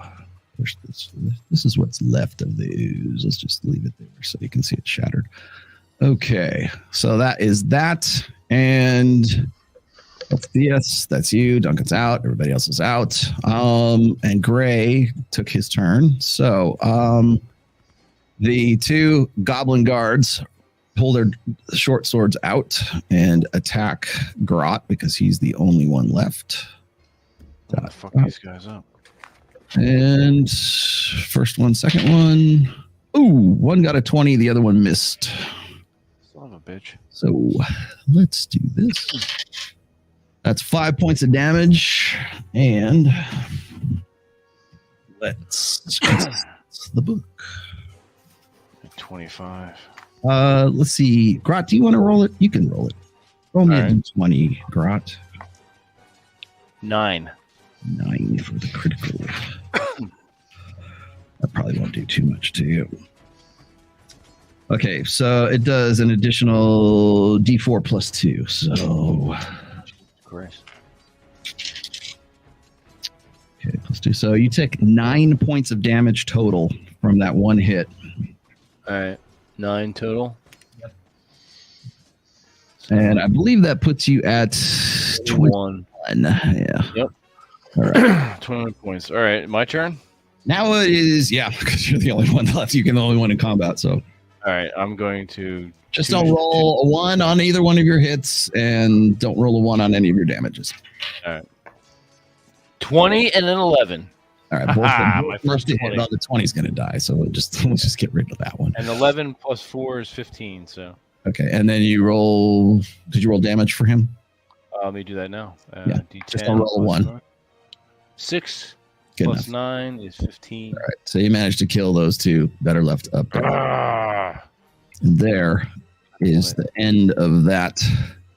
Holy shit balls! Block. You managed to get over to Narzi, the body of Narzi that is laying there lifeless and dead. I confirm he's dead. You can cut his throat anyway. I slit his friggin' little throat and then filch him for everything he's got. Every little trinket, bauble, stone, gem, coin, shoes, hat, whatever. Before you came into the party when he was still an NPC, Narzi owes Blodgett a lot of money. Yeah. So you'll pilfer him. We'll cover that on the next time we get back together. Lupo will decide whether or not where he's at right now, but he's pretty much cooked. Don't we have a ring on Aldemar? He doesn't need it anymore. Aldemar has the soul ring that is on him right now. That's the only thing that's keeping him from me actually like letting him die right now. Duncan is down. What are you down? -2, Duncan?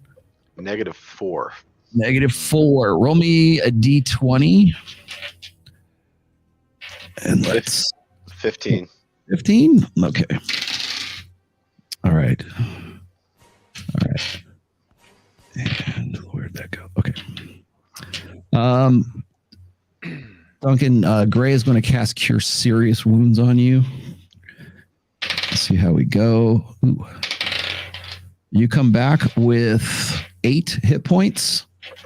And if anybody has potions or anything like that, now is probably the time to use them for healing potions if anybody has them, but you're back with 8 because Gray heals you. Aldemar is at 0 hit points. You don't know if he was under or whatever, but right now the only thing that's holding him from like completely dying is the soul ring that he's got. So he's gone into his soulless state. And Narzi is deader than dead, so let's go and bring him out here. Real quick, Rello, does any chance that Narzi has any healing potions or anything like that on him? You don't find any on him. Okay. But because he's got mostly, remember, Narzi's an illusionist, so he's not the alchemist kind of thing. The only other thing that's in the room that's still alive is the mutant that's on this table that is croaking, and it's like just about dead. Okay. It would be a mercy to kill it. Put it that way. We may have burned anything on that table that could have helped us, though. Yeah, on that far one, yes. There's other potions and stuff, or other let's say ingredients. Maybe there are also tons. There are also liquids around here. There are instruments of surgery over here. And I should also tell you that the fire is moving this way as well. So the fire is actually starting to consume things. The fire on this side has now reached over here. And it is starting to catch fire with whatever is in those containers underneath the balcony right now. Right, it's heating them up. So just throwing that out there. All right. Grat say we grab the bodies, grab what we can, and get out of this room. Grat tired. I'm gonna. Grat need to take arrows out of his body. Yeah, you still have arrows in you too. I'm going to break off the ends, but then try to get the arrows out later. What does Rothos have on him? I'm going to take all his goodies. We'll settle up on the next go round, but the flaming contents of the tons and everything that's over here are starting to explode as well. Get out of here. So there's small explosions right now. Blodgett, you're going to pull every living thing off an art. You could drag him out of there if you wanted to. Yeah, that's fine. I was just hoping to find something real quick that would help, like Duncan or Aldemar, So, but yeah, he's coming with me, and I'm taking all of his shit. So. Right. Okay. What do you want to do? So, all right, I'm going to go back down the stairs and then break off the ends of the arrows so I can walk comfortably and then take care of them when we find some place to rest. That. Yep. Yeah. Okay. DS, you go and take care of Rothos there. Rothos is way under, so and Aldemar is stable, but somebody's gonna have to drag him out. I'll throw Aldemar over my shoulder. Lupo is still kind of slumped over with arrows in him. Blodgett, are you gonna drag Narzi out, or are you just gonna pilfer him and run? I'll just drag him out real quick then. Okay. And if I, to get away from things exploding, but I'm glancing around as I'm doing so in case I see any potions or anything, I can point out to like Diaz or Duncan that, grab that. It might be a healing potion or something. Just, okay. I say you're just grabbing anything off of the tables as you're trying to get out of here. Because it started, these are exploding, and as it explodes, the fire gets even bigger as a result of that, and now it's caught fire down onto the bottom, the area that is underneath on this side. So cool. So okay, so Rothos is here, Lupo's body is here. Let's see who else. So you're gonna have to drag. Well, Duncan's on his feet, so he can move. Gray, I think Gray is going to go and grab Lupo. Yeah, Gray would definitely grab Lupo. He wouldn't just leave him here to burn. Leave Lupo, so we're going to pull. We'll grab Aldemar. Okay, get out of here. All right, so you'll have to grab Aldemar because you're the only one strong enough to do it. So Aldemar might be able to be revived. You don't know because the soul ring is really kind of holding him. Duncan is here. Do you want to, Duncan? You'd be strong enough to grab little weedy Rothos if you want, or you could just leave him. Yeah, I might as well drag him out. I don't know if we're done. All right. His body. Okay, so pull him out. DS, So you're bad here. anyway. DS is right there. And Blodgett, do you want to keep carrying him or do you want to just drop him? It's up to Well, you. if I can get everything off of him real quick out of the Yeah, area of the yeah, he's explosion, got nothing else on him, basically. yeah, He's just kind of there I'll dead. take all of his stuff. I mean, even the Fuck. clothes, if they look like they might be potentially magical, I'm taking the stuff. Okay, strip him as quick as you can because the whole lab is starting to go up. Blodgett undressed as Narzi. All right, good enough. All right, I'll get you guys out. I presume you're going to close the door behind you as well. Yes, Yeah. indeed. And I would suggest locking it. Good idea. Yep, I will do You so. you hear explosions exploding in the background there, and that's that. All right. That is the end of this module, my friend. That was a great game.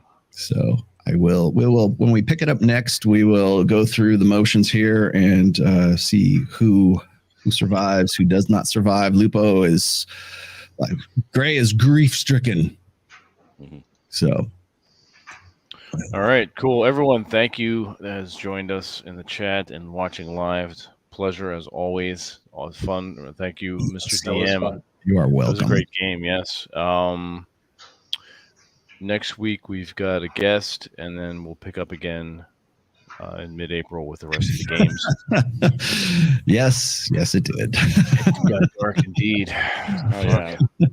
Well, heck, we had a special guest earlier.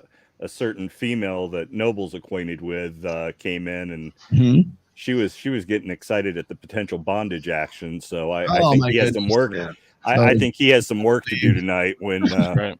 when the game's We'll have, over. we'll have to bring in Morwen Elisar. She could play that character for him. There we go. Nice. All right, gentlemen. Cool. All right, Raul, take us out.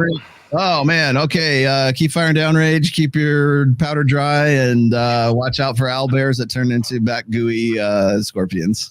Excellent. And watch out for It's all a spiders. great, and never forget. If there's any girls there, I want to do that. Indeed. All right.